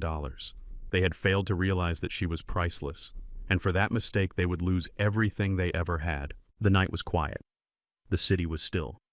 But in the morning the world would know the names of the Caldwells not as successful businessmen, but as the small, greedy thieves they had always been. I had played the long game, and I had won. Now it was time for the rest of my life to begin. The Biltmore Ballroom was a stage I had painstakingly constructed, every detail calibrated to ensure the Caldwells' destruction was both total and theatrical. As I stood in the shadows near the grand entrance, flanked by the cold, reassuring presence of Desmond, I watched the final act begin. The FBI agents entered not as interlopers, but as the inevitable conclusion to a 5-year narrative. Vernon and Brock stood in the center of the room, their faces reflecting the dawning realization that their world had shrunk to the size of a pair of handcuffs. For Vernon, the arrest was not just a legal inconvenience. It was the annihilation of the only currency he had ever respected: reputation. I watched as the lead agent approached his movements, devoid of malice, purely procedural. Vernon Caldwell. Brock Caldwell. You are under arrest for conspiracy to commit fraud, tax evasion, bribery of public officials, and conspiracy to commit murder. The words hung in the air, amplified by the stunned silence of the ballroom. I felt a surge of cold, crystalline satisfaction. This was the moment I had calculated for thousands of hours in the dark. Every scrap of paper Arthur recovered from the trash, every diary entry Nadine had meticulously penned, every audio file that had vibrated through the ring on Samantha's finger, it all culminated here in the cold click of steel against their wrists. Brock's bravado shattered instantly. The man who had once slapped my daughter for the crime of being a distraction was now sobbing, his voice climbing into a high, discordant register that made the elite guests draw back in disgust. He was looking around the room, searching for an exit, a lawyer, a miracle. He found none. He looked toward me, his eyes wide and vacant, as if he were trying to comprehend the sheer scale of his failure. I didn't offer him a glance. I didn't offer him the dignity of my attention. Vernon, however, remained frozen. He was a man who had built his life on the belief that he was the smartest person in the room. Even now, with the weight of the law bearing down on him, he was trying to categorize this, to find the angle, the loophole, the bribe that would make it go away. He looked at the agent, his voice trembling but still projecting that pathetic remnant of authority. "This is a mistake. My attorney—" "Your attorney is currently filing evidence against you, Mr. Caldwell," the agent replied, his voice flat. I saw the moment the light went out in Vernon's eyes. It wasn't the cuffs that broke him. It wasn't the cuffs that broke him. It was the realization that the attorney he had paid to shield his legacy had been the first to file evidence against him. It was a poetic irony that resonated deep in my bones. He had been so obsessed with hoarding power that he hadn't noticed he was paying the very person who would serve as his executioner. As they led them through the ballroom, the guests parted like the Red Sea. Some were recording with their phones, others were simply staring, their expressions a mix of horror and morbid curiosity. I stepped out of the shadows just enough so that Vernon would see me as he passed. I made sure our eyes met. In that look, I didn't need to speak. I didn't need to gloat. My silence was the most profound punishment I could deliver. I wanted him to see in those final seconds of his freedom that he hadn't been defeated by a rival company or a sudden market shift. He had been defeated by a father who loved his daughter more than he loved his own soul. He had been defeated by the very person he thought was a charity case. "Did you know?" Brock shouted over his shoulder, his voice thick with a mix of fury and desperation. "Everything. Did you know about all of it from the day we married?" I watched him go, my expression as immobile as a statue. I had known. I had heard every word, tracked every movement, and validated every atrocity. I had watched him poison my daughter with a ring and orchestrate her death for a payout. And now he was headed to a place where he would never again have the power to hurt anyone. The doors swung shut, sealing them off from the ballroom. The silence that rushed back into the room was absolute. I felt a hand on my shoulder. Samantha's. She was standing beside me, her silhouette regal in the cobalt blue couture, her presence a testament to everything I had worked for. She didn't look back at the doors either. She looked forward, her gaze focused on the life she was finally, undeniably entitled to claim. "It's done," she said, her voice steady. "It is," I agreed. "But the legacy isn't yours until you build it. They are in the past, Samantha. We have to look at the future." I signaled to Desmond, who was already coordinating the next steps with the legal team. The foundation needed to be announced, the press release needed to be finalized, and the work of restitution needed to begin. There was no time for rest. There was only time for the next move. I looked at the Biltmore Ballroom, a place of opulence and superficiality, and saw it for what it truly was, a graveyard for the Caldwell name. They had walked in here believing they were the kings of the mountain. They were leaving as cautionary tales. "Let's go home," I said, offering her my arm. We walked out of the ballroom together, leaving behind the whispers and the cameras. As we entered the cool night air of Los Angeles, I took a deep, steady breath. The city felt different tonight. It felt like a circuit board that had finally been cleared of a virus. The Caldwells were gone, the secrets were buried, and the only thing left was the clean, sharp potential of what remained. I knew that in the days ahead, the press would clamor for a statement. They would want the story of the billionaire and the daughter and the dramatic arrest. I would give them a version of the truth stripped of the pain, polished for the public eye. But the real story, the one involving the ring, the trash, the long years of silence, and the unwavering resolve of a father, would stay here with us.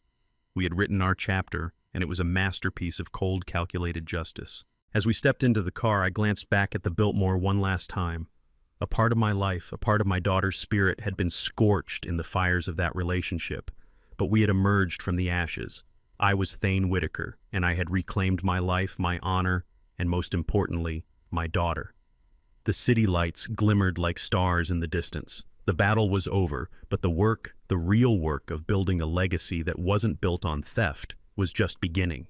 The dismantling of an empire is not unlike the demolition of a skyscraper.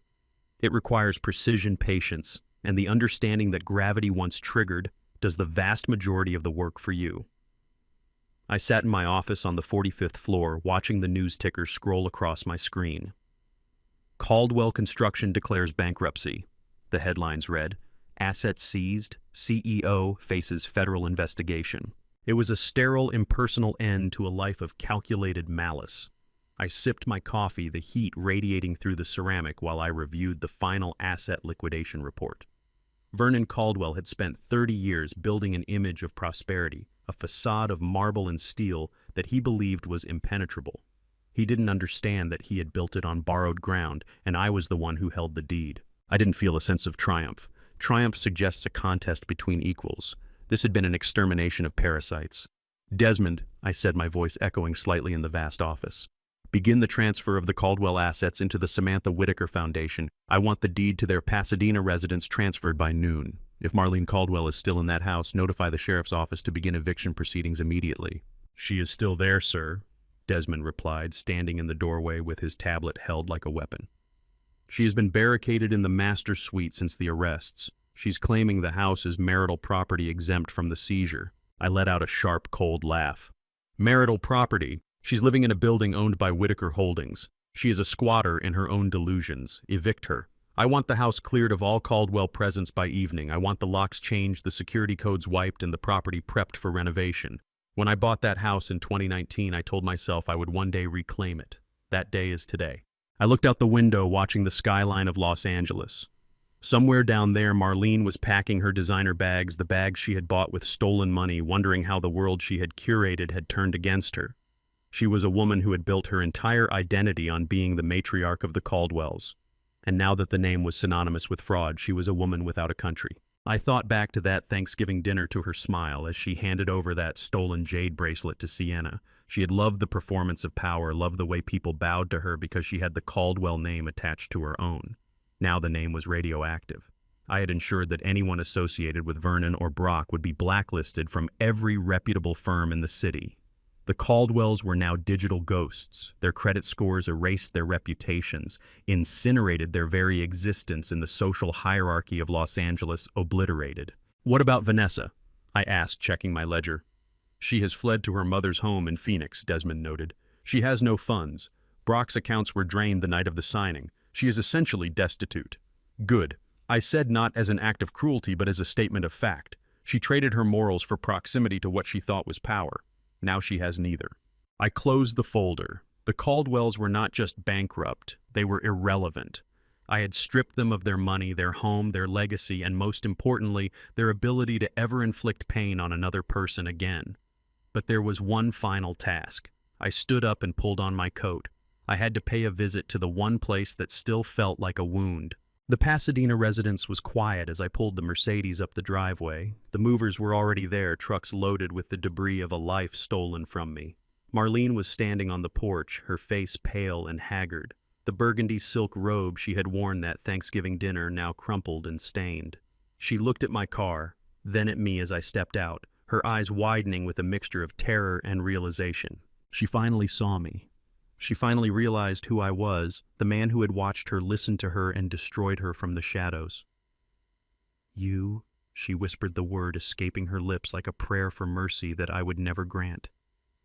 You bought it. I didn't stop to offer pleasantries. I didn't stop to explain the mechanics of her ruin. I walked up the porch steps, my eyes locked onto the front door, the very door I had walked Samantha through 5 years ago to start this experiment.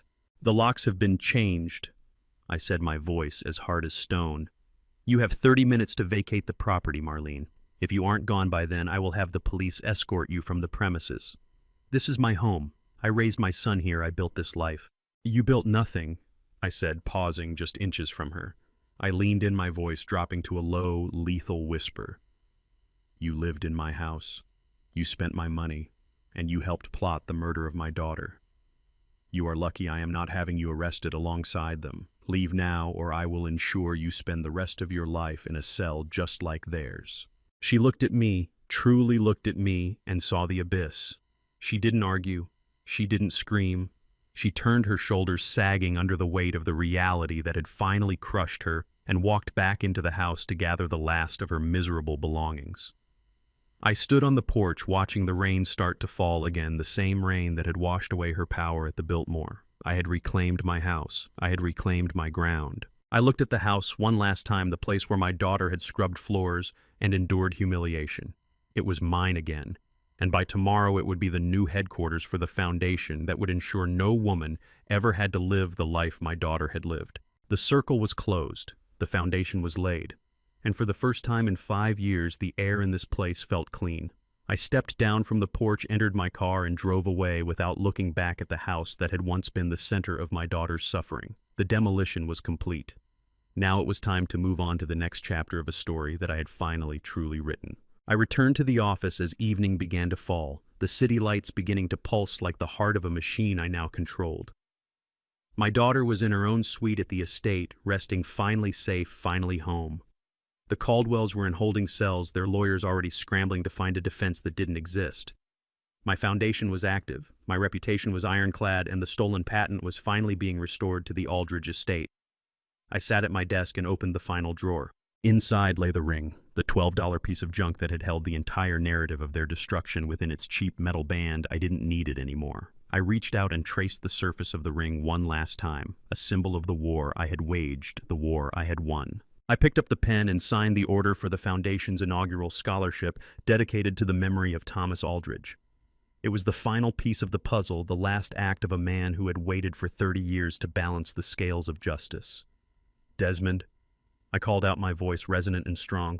The transition is complete. Schedule a meeting with the board for tomorrow morning. I want to discuss the future of the Whitaker Group now that the distraction is removed. Yes, sir, he replied, appearing in the doorway. Anything else, sir? No, I said, leaning back in my chair, looking out at the vast, sprawling beauty of the city I now commanded. That will be all. Tonight I think I'd like to have dinner with my daughter. A real dinner. In a real home. He nodded, a rare, genuine smile touching his lips, and left me alone. I looked out at the city, the lights glittering like cold diamonds against the dark fabric of the night. I had played the game, I had faced the monsters, and I had come out on the other side. My daughter was safe, the Caldwells were destroyed, and the truth was finally, irrevocably mine. It was a good night to be alive. The library was bathed in the soft amber glow of the hearth, a sharp, welcome contrast to the cold, sterile marble floors of the apartment where I had spent 5 years watching my daughter endure indignity after indignity. The fire crackled, casting dancing shadows against the spines of books that had stood here for generations, shielding us from the wreckage of the world outside. I sat in my high-backed armchair, a heavy leather volume resting unread on my lap, waiting. The door opened with the soft, almost imperceptible click. Samantha entered. She was wearing simple loungewear, her hair loose, her face devoid of the layers of makeup she had been forced to wear for years to conceal the map of bruises the Caldwells had etched onto her skin. She looked young, truly terrifyingly young for the first time in half a decade. The crushing weight of the last 5 years seemed to have evaporated from her shoulders, yet I could still see the phantom tension in her posture, the way she instinctively braced herself when I shifted in my chair. "Can't sleep?" I asked, my voice as gentle as I could possibly make it. My throat felt tight, a constriction born of a lifetime of holding back words I was finally allowed to speak. She walked slowly toward the fire and sank onto the ottoman near my feet, staring into the flames. She didn't look at me yet. "It's too quiet, Dad. For 5 years, the silence meant Brock was coming home, or Marlene was about to call, or the air was about to explode with some new demand. Now, the silence just feels hollow. It feels like I'm waiting for a shoe to drop." I watched her, my heart aching with a profound, searing love that I had been forced to cage, to hide behind the cold mask of the chairman and to bury beneath the surveillance reports. I wanted to reach out to pull her into my arms and promise her that the world would never touch her again. But I knew better. She needed to know that she hadn't just been rescued. She had rebuilt her own walls.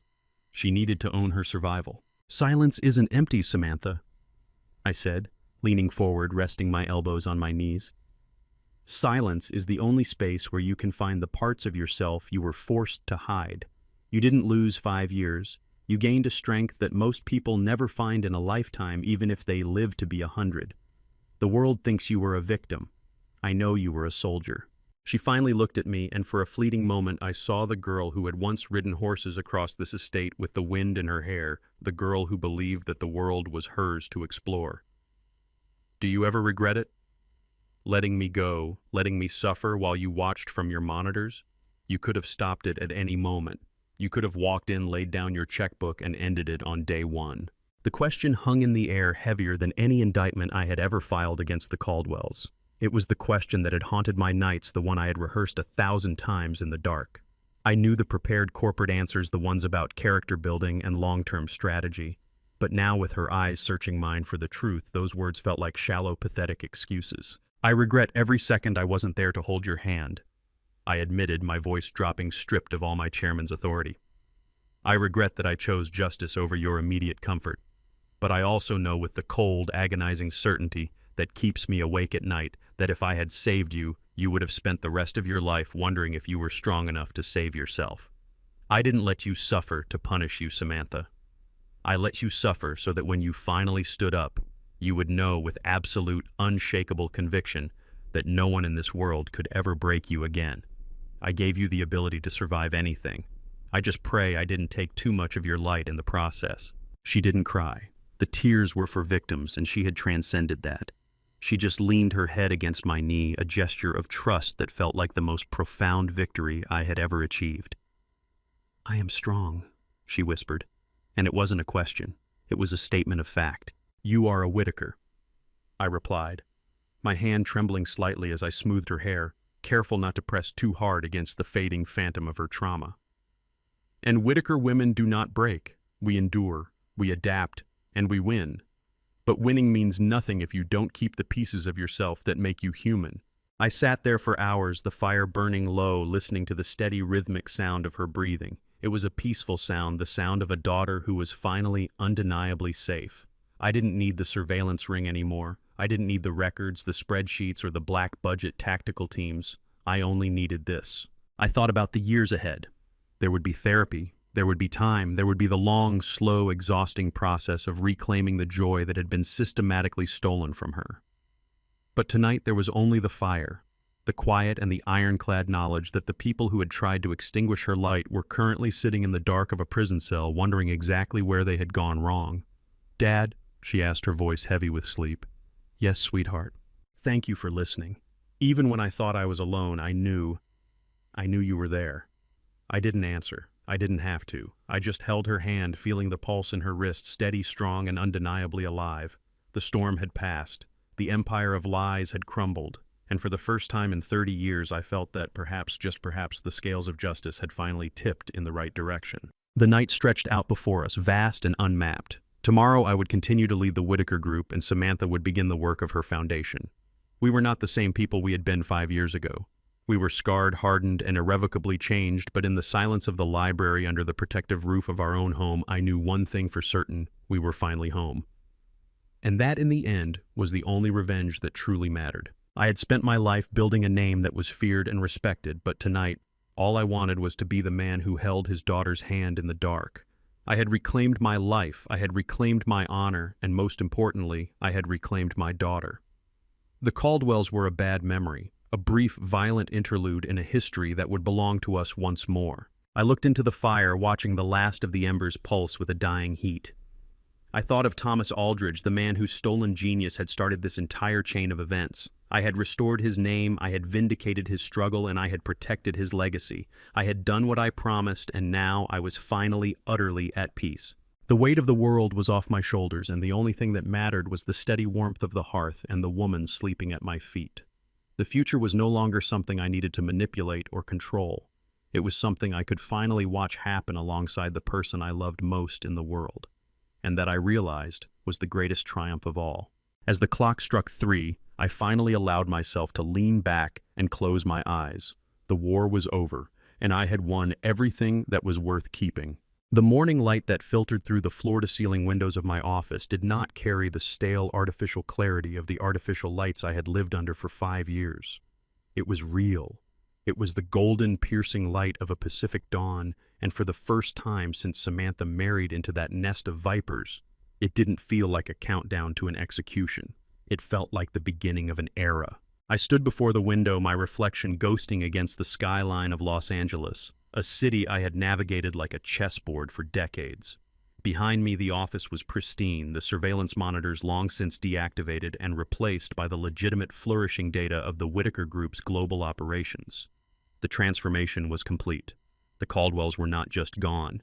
They were historical footnotes buried under the weight of their own greed and the inexorable machinery of the justice I had set in motion. "Sir." Desmond's voice came from the doorway, soft and respectful. He didn't carry the tablet of a strategist today. He carried the simple physical presence of a trusted lieutenant. "The board is ready for the morning session. The Foundation's official launch is set for 10 a.m. Ms. Samantha is currently reviewing the final blueprints for the Pasadena Center." I turned a slow, deliberate movement. "The center," I mused.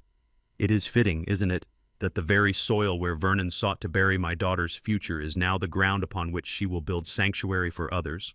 "It is poetry, sir," Desmond agreed. "Poetry is for historians, Desmond. We are builders," I replied, my voice devoid of the cold, lethal edge it had carried for the better part of half a decade. "I am finished with building ruins. Today we build legacies." I walked toward the mahogany desk, my pace measured and steady. I didn't feel the phantom need to check the audio levels of a hidden transmitter, nor did I feel the compulsive drive to review the latest ledger of someone else's failures.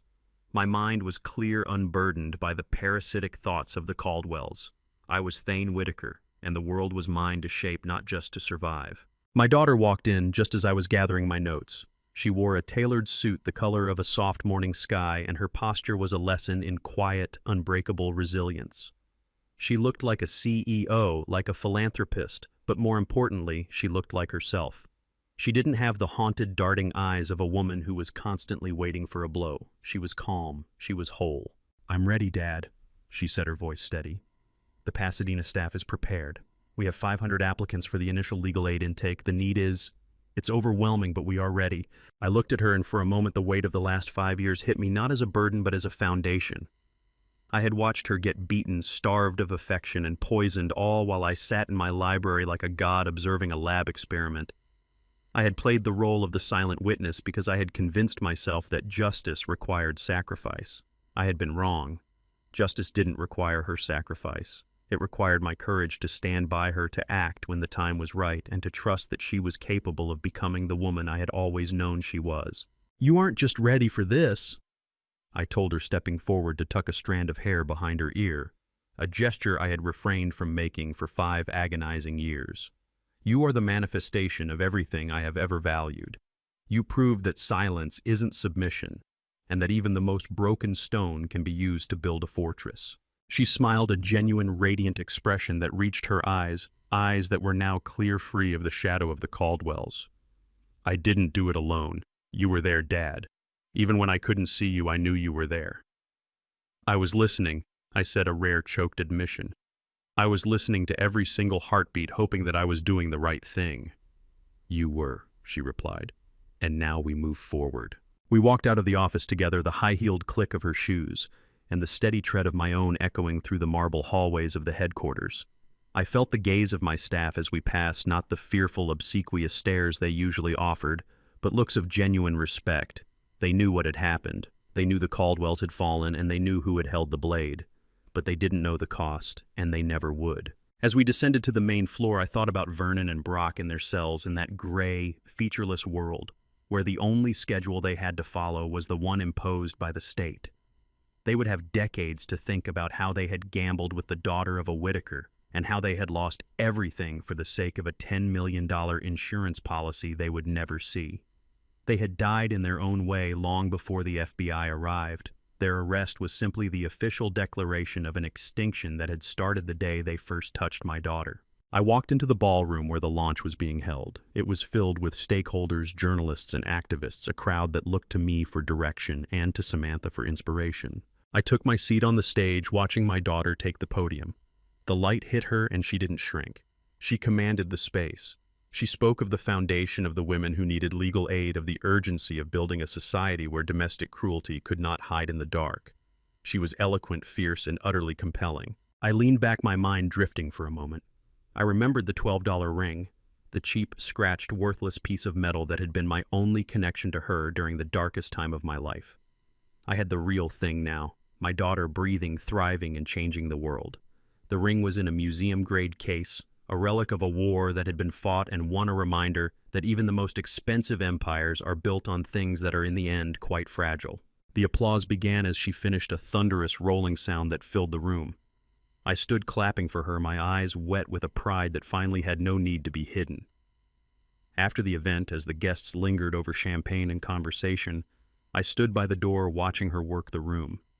She was navigating the crowd with a natural authority that would have made her mother proud. I felt a tap on my shoulder. It was Desmond holding a folder. "The final audit of the Caldwell estate is complete, sir. Every cent has been moved to the foundation. The records are sealed and the legal teams are disbanded. The file is officially closed." I took the folder, but I didn't open it. I simply handed it back to him. "Burn it, Desmond." "Sir." "Burn it," I repeated. "I don't want to see another record, another transcript, or another ledger associated with that name. That chapter is finished. We are not writing about them anymore. We are writing about the future." "Yes, sir." I walked out of the ballroom into the late afternoon sun. The air was crisp, and the sky was an endless, brilliant blue. I looked up at the sun, feeling its warmth on my skin, real and untainted. I had lived in the dark for 5 years, an observer in a world of shadows, but now the light was mine again. I had been a chairman, a strategist, a jailer, and a spy. But today, standing on the sidewalk of Los Angeles, I was just a father. And as Samantha walked out of the ballroom to meet me, taking my hand with a grip that was firm and unapologetic, I knew that this was the real beginning. The Caldwells were a bad dream, a brutal, violent, and utterly worthless memory. What lay ahead was a life built not on vengeance, but on the enduring, unshakable foundation of a family that had survived the impossible. I hailed the car, opened the door for my daughter, and climbed in beside her. The driver started the engine, and as we pulled away from the Whitaker Group headquarters, I didn't look back at the office, the records, or the city that had hosted our war. I looked ahead. "Where to, Dad?" Samantha asked, her voice filled with a lightness I hadn't heard in years. "Home," I said. "Just home." The car glided into the traffic, a sleek, powerful machine, navigating the streets of a city that was finally, after all these years, ours to live in.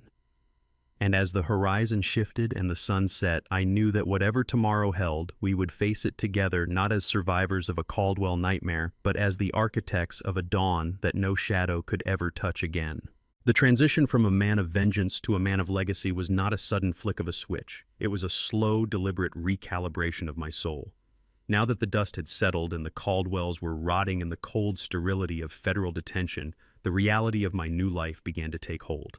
I sat in my office not as a hunter, but as the patriarch of a restored empire. The Whitaker Group was no longer just a collection of assets. It was the engine that would fuel the values I had fought so hard to reclaim. I looked at the portrait of my wife that hung above the fireplace in my private study, a painting I had kept hidden from the world for years, fearing that the Caldwells might use it as another tool of manipulation. Her eyes seemed to hold a quiet, knowing pride. I had finished the task. I had shielded her legacy from the parasites, and I had ensured that our daughter would never have to be a victim of a man like Vernon ever again. Desmond, I said, my voice echoing in the quiet room, I want the Whitaker Foundation to establish a permanent endowment for domestic abuse survivors. I don't want a charity. I want a fortress. I want legal support, housing, and counseling services that are completely untouchable by any outside interests. Make it the most formidable organization of its kind in the country. It will be done, sir. The infrastructure is already being drafted. I nodded, feeling a strange, quiet satisfaction. For 5 years, I had built a fortress of surveillance around my daughter. Now I was building a fortress of empowerment. The difference in my intent was the difference between a man who reacts to the world and a man who shapes it. I walked to the balcony, the crisp evening air of Los Angeles brushing against my face. The city lights were a glittering expanse, a circuit board of human endeavor. I no longer saw it as a map of enemies. I saw it as a garden that required a firm, protective hand. I had spent so long playing the part of the silent observer, the shadow that haunted the corridors of power, that I had almost forgotten what it meant to simply be present. My phone chimed a secure private line. It was Samantha. She was calling from the Foundation's new offices. Dad, I'm looking at the intake reports. You wouldn't believe how many women were exactly where I was. People who have the intelligence to build empires but are being systematically dismantled by people they trusted. It's a systemic rot. And that is exactly why we are there, Samantha, I said, my voice warming as I heard her enthusiasm. You are the living proof that the rot can be stopped. Every person you help is a victory against the kind of small-minded greed that tried to destroy us. Don't look at the rot. Look at the people you're pulling out of it. I know, she replied, her voice soft. It feels different now. I don't feel like I'm looking over my shoulder anymore. I feel like I'm looking ahead. That is what it means to be free, I said, a rare, genuine smile touching my lips. I hung up and stood there for a long moment watching the city breathe. I had won the war, but the peace was more demanding than I had ever anticipated. Peace required constant vigilance, not of cameras and wiretaps, but of heart and spirit. I had to learn to be a father again, to be a mentor, to be someone who contributed to the light rather than simply lurking in the dark. I had been the architect of shadows for far too long. I had manipulated, coerced, and dismantled with the precision of a surgeon. But that was a role I could no longer inhabit if I wanted to remain the man my daughter needed. The shadows had a way of clinging to you, of staining your hands in ways that never truly washed off. I needed to let the light in. I walked back to my desk and picked up a thick leather-bound volume. Not a ledger, not a file of evidence, but a historical account of the Whitaker family's contributions to the arts and sciences. I hadn't opened it in years. I had been too busy fighting for survival to remember that we were once creators. Desmond, I said as he entered the room, cancel all investigative briefings. From now on, our focus is purely developmental. I want to see the long-term projections for our clean energy initiative. I want to see how we can expand the scholarship program. I'm moving my focus from defense to growth. Desmond bowed his head, a look of genuine relief crossing his features. It is an honor to serve under the Whitaker Group's true vision, sir. I'll make the necessary arrangements. As he left, I sat in the chair that had once been the command center for my vengeance and realized that the world was still spinning just as it had always been. The greed, the ambition, the cruelty, it hadn't vanished. It was still out there in the boardrooms and the mansions and the dimly lit apartments across the city, but it no longer had a hold on me. I had learned the most important lesson of the shadow. The only way to truly defeat the darkness is to become the light that makes it impossible to hide. I had spent 5 years watching, waiting, and plotting. Now I would spend the rest of my life building, growing, and protecting. I opened the book, the pages smelling of history and possibility. I was no longer an observer. I was no longer a shadow.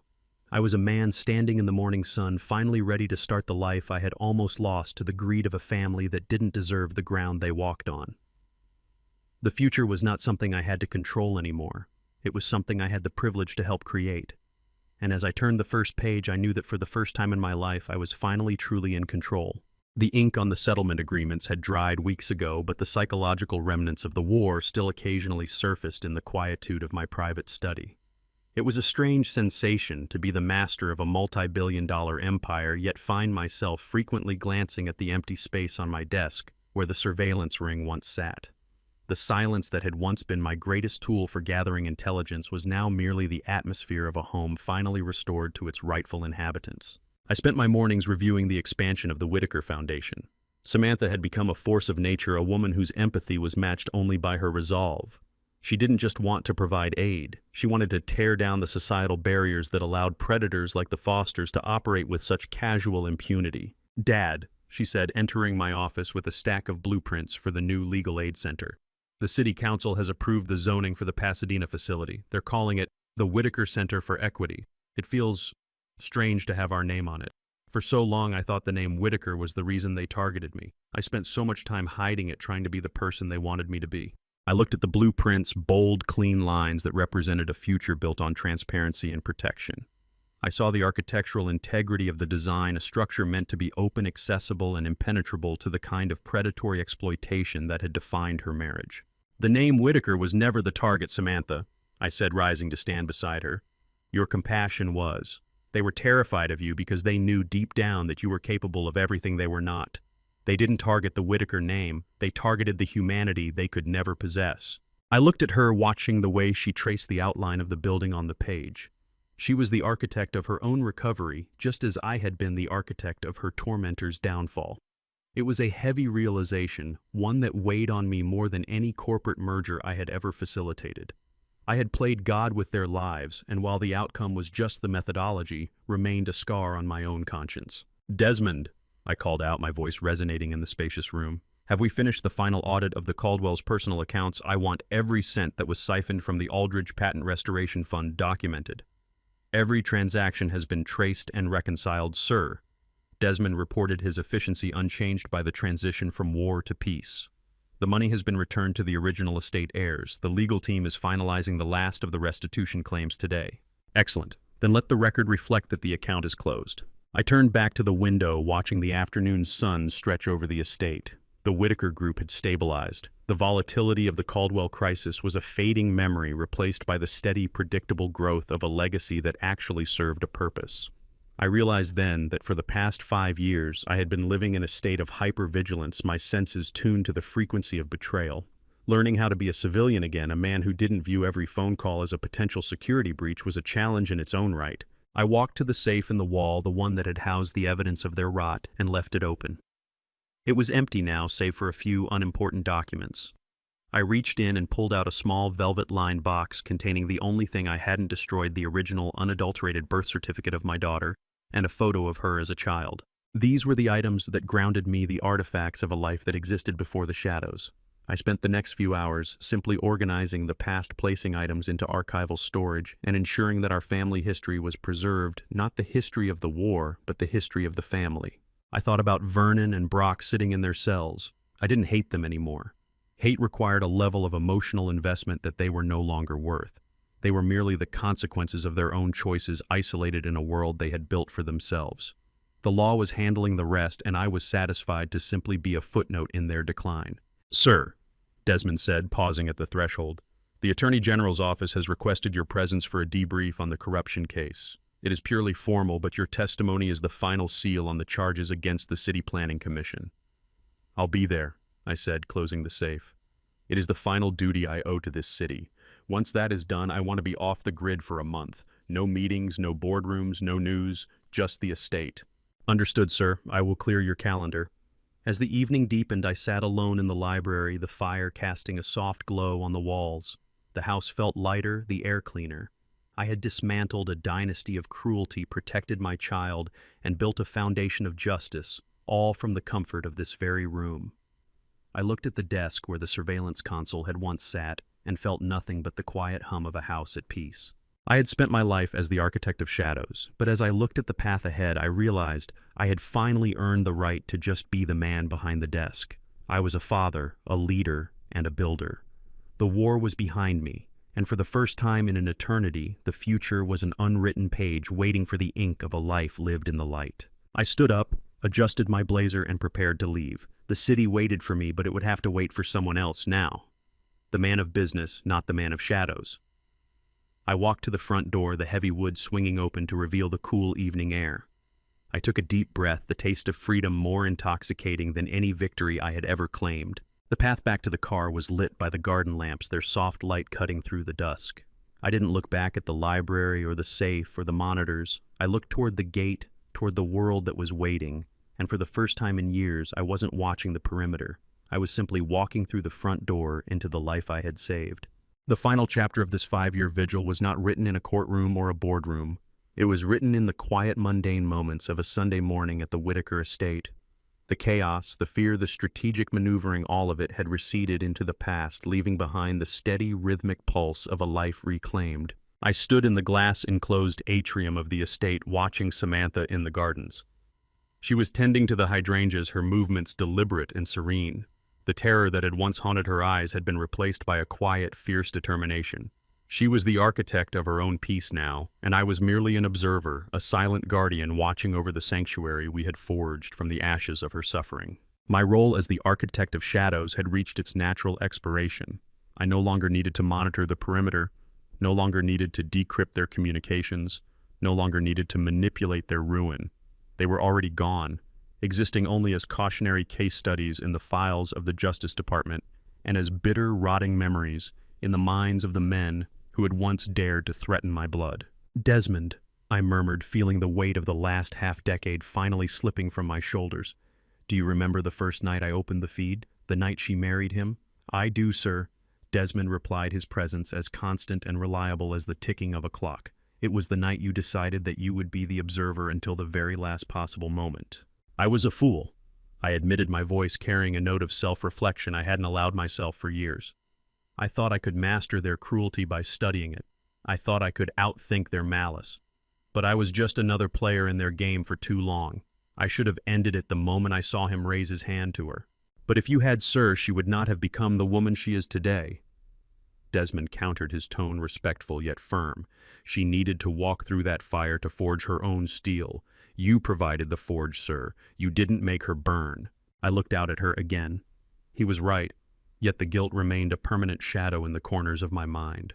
I had held the power of a god, and I had used it to observe. I would live with that for the rest of my days. But as I watched her laugh at something the gardener said, I knew that the cost had been calculated correctly. She was safe, she was powerful, and she was free. I returned to my study, the room that had once been the command center for my vengeance. It felt different now. The air was no longer thick with the urgency of strategy, it was merely air. I sat at my desk and opened the final file, a blank ledger. For 5 years, every page had been filled with the records of their corruption, their movements, and their failures. Now, for the first time, I looked at a page that contained nothing. It was the most beautiful thing I had ever seen. It was the future. I didn't need to be the architect anymore. The shadows were no longer mine to inhabit.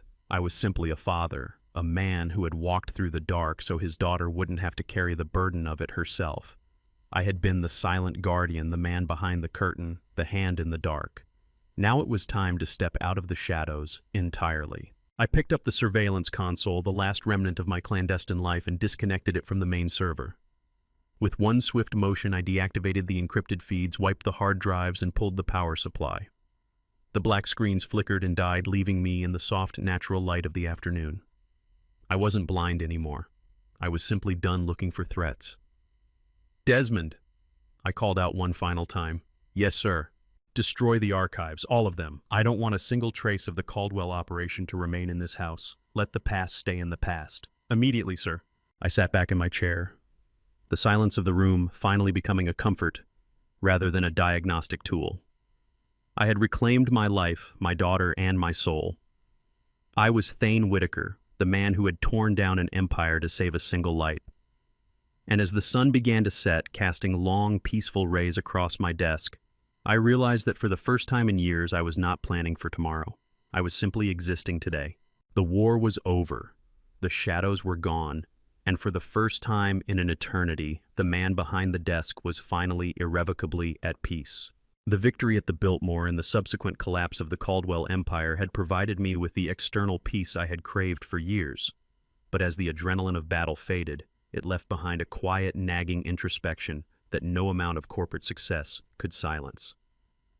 I sat in my private study, the room where the architect of shadows had spent countless nights manipulating the strings of my enemies' lives, and found that the silence was now an invitation to look at the strings I had been pulling for my own daughter. For 5 years, I had convinced myself that my surveillance was a shield. I had convinced myself that every micro-adjustment I made to Samantha's environment, the chance encounters with Nadine, the hidden financial buffers, the deliberate leaks that steered the Fosters toward their own destruction, was a necessary act of paternal duty. But as I stared at the blank screens of my terminal, I was struck by a cold, unsettling thought. Where had my role as a protector ended, and where had my role as a manipulator begun? I had been so obsessed with shielding her from the darkness of the world that I had essentially built a miniature controlled world around her. I had stage managed her pain so that I could ensure her outcome. Even now, as she built her foundation, I found myself instinctively checking the backgrounds of her staff, vetting her potential partners, and ensuring that no shadow, no matter how small, could fall across her path. I was the puppeteer who had cut the strings of the Caldwells, but I had yet to cut the strings that connected me to Samantha. "Desmond," I said, my voice cutting through the stillness of the library. Desmond stepped out of the shadows, his presence as precise and unobtrusive as ever. "Yes, sir. The security protocols regarding Samantha's daily movements." I began, my gaze fixed on the dying embers of the fireplace. "They are excessive. I have people following her to her meetings, tracking her private communications, and ensuring her safety to a degree that is frankly stifling." Desmond remained silent for a moment, his professional demeanor holding a mirror to my own internal conflict. "You have spent 5 years protecting her from a targeted threat, sir. It is a habit of mine that does not vanish overnight." "It isn't just a habit," I corrected him, standing up to walk toward the window. The city lights were brilliant, a sprawling network of freedom, yet I felt anchored by my own reluctance to let go. "It's a control mechanism. I have spent so much time being the architect, the man who ensures the result, that I have forgotten that the most important result of Samantha's life is her own autonomy. If I continue to curate her life, am I any better than the people who tried to cage her for their own gain?" The thought was a physical blow. I had destroyed Vernon Caldwell for his arrogance, for his belief that he had the right to determine the trajectory of my daughter's life. And yet here I was doing the exact same thing, merely with more refined tools and a more benevolent intention. I was still pulling the strings, still directing the play, still ensuring that the path remained clear. I looked down at the courtyard where Samantha was currently speaking with the architects for her new legal center. She was gesturing with confidence, her voice animated, her laugh echoing up toward my balcony. She wasn't acting out a part I had written. She was living. She was making mistakes, she was debating, she was growing. My interference, no matter how well-intended, was a glass ceiling that I had placed over her head, one she couldn't see, but one I knew was there. "I want the surveillance stopped, Desmond," I said, my voice firm, stripping away the last of my hesitations. "I want you to recall the security detail. I want her communications to be private, not just private from others, private from me." Desmond hesitated. "Sir, if something were to happen—" "If something happens, she will handle it," I interrupted. "And if she cannot handle it, she will learn how to handle it. That is the lesson I denied her while I was busy playing the architect. I need to be her father, Desmond. Not her guard, not her director, just her father." The realization settled over me, profound and liberating. For years, I had treated Samantha as an extension of my own resolve, a piece on the board that I needed to move to safety. I had failed to see that she had long since outgrown the board. She had endured the Caldwells, she had survived the poisoning, and she had built a foundation for others. She was a woman of immense power, and I was holding her back by refusing to step out of the spotlight. I walked back to my desk and picked up the controller for the last of the private monitoring systems. It was a small, unassuming device, yet it represented the culmination of my fear. My thumb hovered over the power button. For a moment, a wave of panic washed over me, the fear of the unknown, the fear of the risks that exist in a world where I am not in total control. But then I looked at my daughter again and I saw her independence. I pressed the button. The screens went black one by one. The red light of the recording indicators faded into the darkness. The stream of data that had been the heartbeat of my existence for 5 years ceased to flow. I was blind. I was vulnerable. I was exactly where I needed to be. "Is it done, sir?" Desmond asked, his voice low. "It is done," I whispered. I felt a surge of lightness in my chest, a sensation of breath finally returning to lungs that had been restricted for too long. I have no idea where she is going to have lunch tomorrow, or who she is going to meet at the center, or what challenges she will face. And for the first time in my life, I am okay with that. I sat back in my chair and watched the room. The library, which had been a war room for half a decade, was finally just a room. The stress, the manipulation, the cold, calculating detachment of the architect had vanished. I was no longer the man who lived in the shadows. I was simply a man in a house in a city watching his daughter grow up. I realized then that the final enemy I had to defeat wasn't Vernon or Brock or the corruption of the city. It was my own desperate need to ensure that the outcome of her life was guaranteed. I had to let go of the strings. If they were to hold, it wouldn't be because I was pulling them. It would be because she was strong enough to hold on to them herself. The weight of the last few years finally settled into its rightful place, a memory, a chapter, a lesson. I had successfully managed to save her from them, but now I had to save her from myself. I had to give her the greatest gift a father could offer, the freedom to make her own mistakes, to face her own dangers, and to write her own ending. "Desmond," I said, standing up and walking toward the door. "Cancel the afternoon board meeting. I think I'll go down to the garden. I have a daughter to talk to, and I have nothing to report." As I walked out of the library, leaving the black screens behind, I realized that the silence was no longer empty. It was full of possibilities.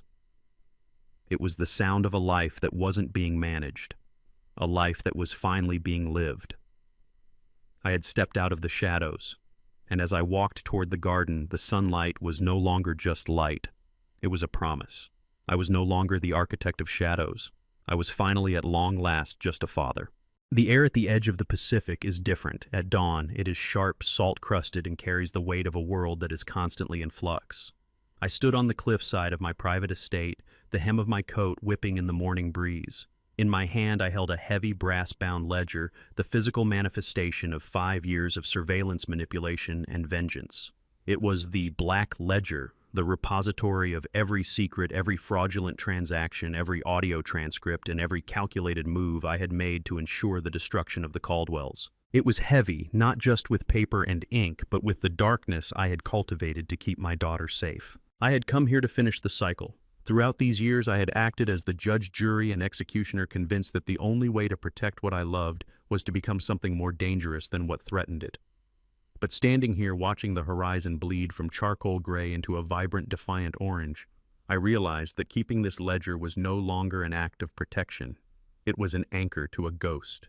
"It is all here, isn't it?" I didn't turn. I knew the footsteps, steady, composed, and devoid of the hesitant tremor they had held only weeks ago. Samantha walked up beside me, her gaze fixed on the same churning ocean.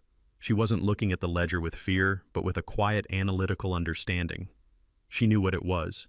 She had lived the fallout of the information inside it.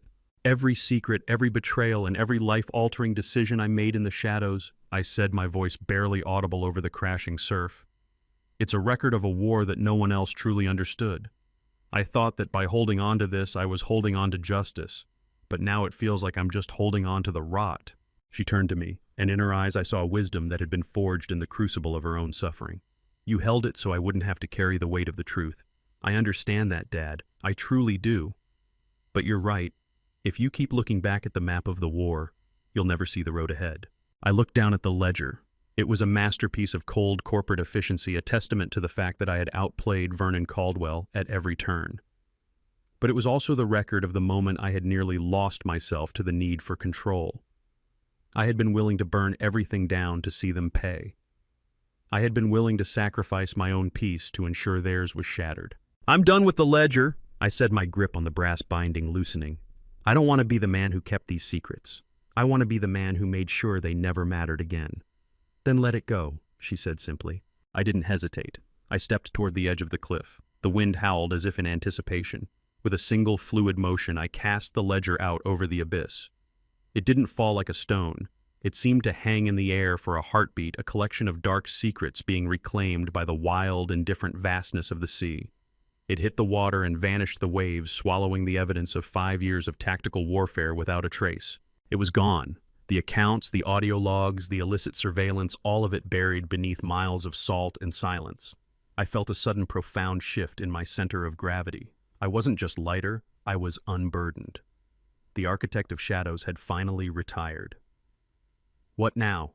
Samantha asked, leaning against the railing, her profile illuminated by the rising sun. "Now." I looked at her, then back at the horizon where the first true light of the day was hitting the water, turning the turbulent gray into a shimmering expanse of gold. "Now we live, not as the people who survived, but as the people who choose what happens next." The Whitaker name is no longer associated with the Caldwell downfall, nor is it associated with the dark surveillance of the last 5 years. From this day forward, Whitaker is synonymous with growth, with equity, and with a future that doesn't look back. "I like the sound of that," she replied, her smile small, genuine, and entirely her own. "It's not just a sound, Samantha, it's a promise." We stood there for a long time, watching the sun rise fully, the warmth of it finally reaching my skin, penetrating the armor I had worn for half a decade. I had been a man of shadows, a manipulator of reality, and a cold-blooded strategist. But as I walked away from the cliffside, leaving the secrets to the ocean, I felt the sharp, exhilarating bite of a life being lived in the open. I took her hand, a simple human gesture, and we walked toward the estate. My phone remained silent in my pocket, and for the first time in my life, I didn't care who was calling or what was happening in the world. The Whitaker Group would thrive, the foundation would change lives, and the past was a closed book archived in the depths of the Pacific. I had reclaimed my daughter's future, and in doing so, I had finally reclaimed my own. The architect had completed his final design, a life of freedom. I had spent years obsessed with the ledger of their sins, always calculating the debt they owed. But standing there realizing that I was no longer keeping score, I understood that the only debt that had ever mattered was the one I owed to my daughter, the debt of her happiness, her autonomy, and her right to a world where she didn't have to look over her shoulder. I had paid that debt in full. As we reached the house, the light was brilliant, bathing the estate in a radiance that felt like a baptism. I looked at the grand doors of the estate, then at the sprawling gardens, and I knew that this place was finally home again. Not a base of operations, not a command center, not a cage, just a home. I closed the door behind us, sealing out the noise of the world and leaving the shadows behind. The ledger was at the bottom of the sea, the enemies were in chains, and the path ahead was completely, beautifully empty. I had been the architect of shadows, but today I was simply a father. And as I walked into the kitchen to prepare the first breakfast of a life that was finally mine, I realized that the simple, quiet, uncomplicated act of living was the greatest victory of all. The story of the shadows was over. The story of our lives was just beginning. People often ask what I'd change. I've sat with that question long enough to answer honestly, I'd change the silence. Most family story arcs don't begin with betrayal. They begin with a man who loved someone too much to speak his truth. I was that man. I traded honest communication for a long game, and I nearly lost the only person who mattered. God sees what is yours, but he also gave you a voice, and silence is never the same as faith. If you see your own family story reflected in these mistakes, take this advice, speak, while the evidence is still warm. Family betrayal isn't a storm you can outwait, it's a rot you must excise. Don't be the architect of shadows, be the light. My journey through this family betrayal taught me that revenge is a hollow victory if it costs you your connection to the ones you love. If your family story is currently defined by secrets, remember that the record can always be corrected, but the years of lost trust cannot. True power isn't controlling the outcome, it's having the courage to face the truth together. In every family betrayal, the most dangerous person is the one who keeps everything inside until it explodes. Don't let your family story end in an empty library, build it on the bedrock of absolute honesty. If this journey resonated with you, I'd love to hear your thoughts. Do you think I was right to let the trap unfold, or should I have intervened sooner? Drop a comment below, share this with someone who needs to hear it, and subscribe for more deep dives into the architecture of life and legacy. Thank you for following this journey to the very end.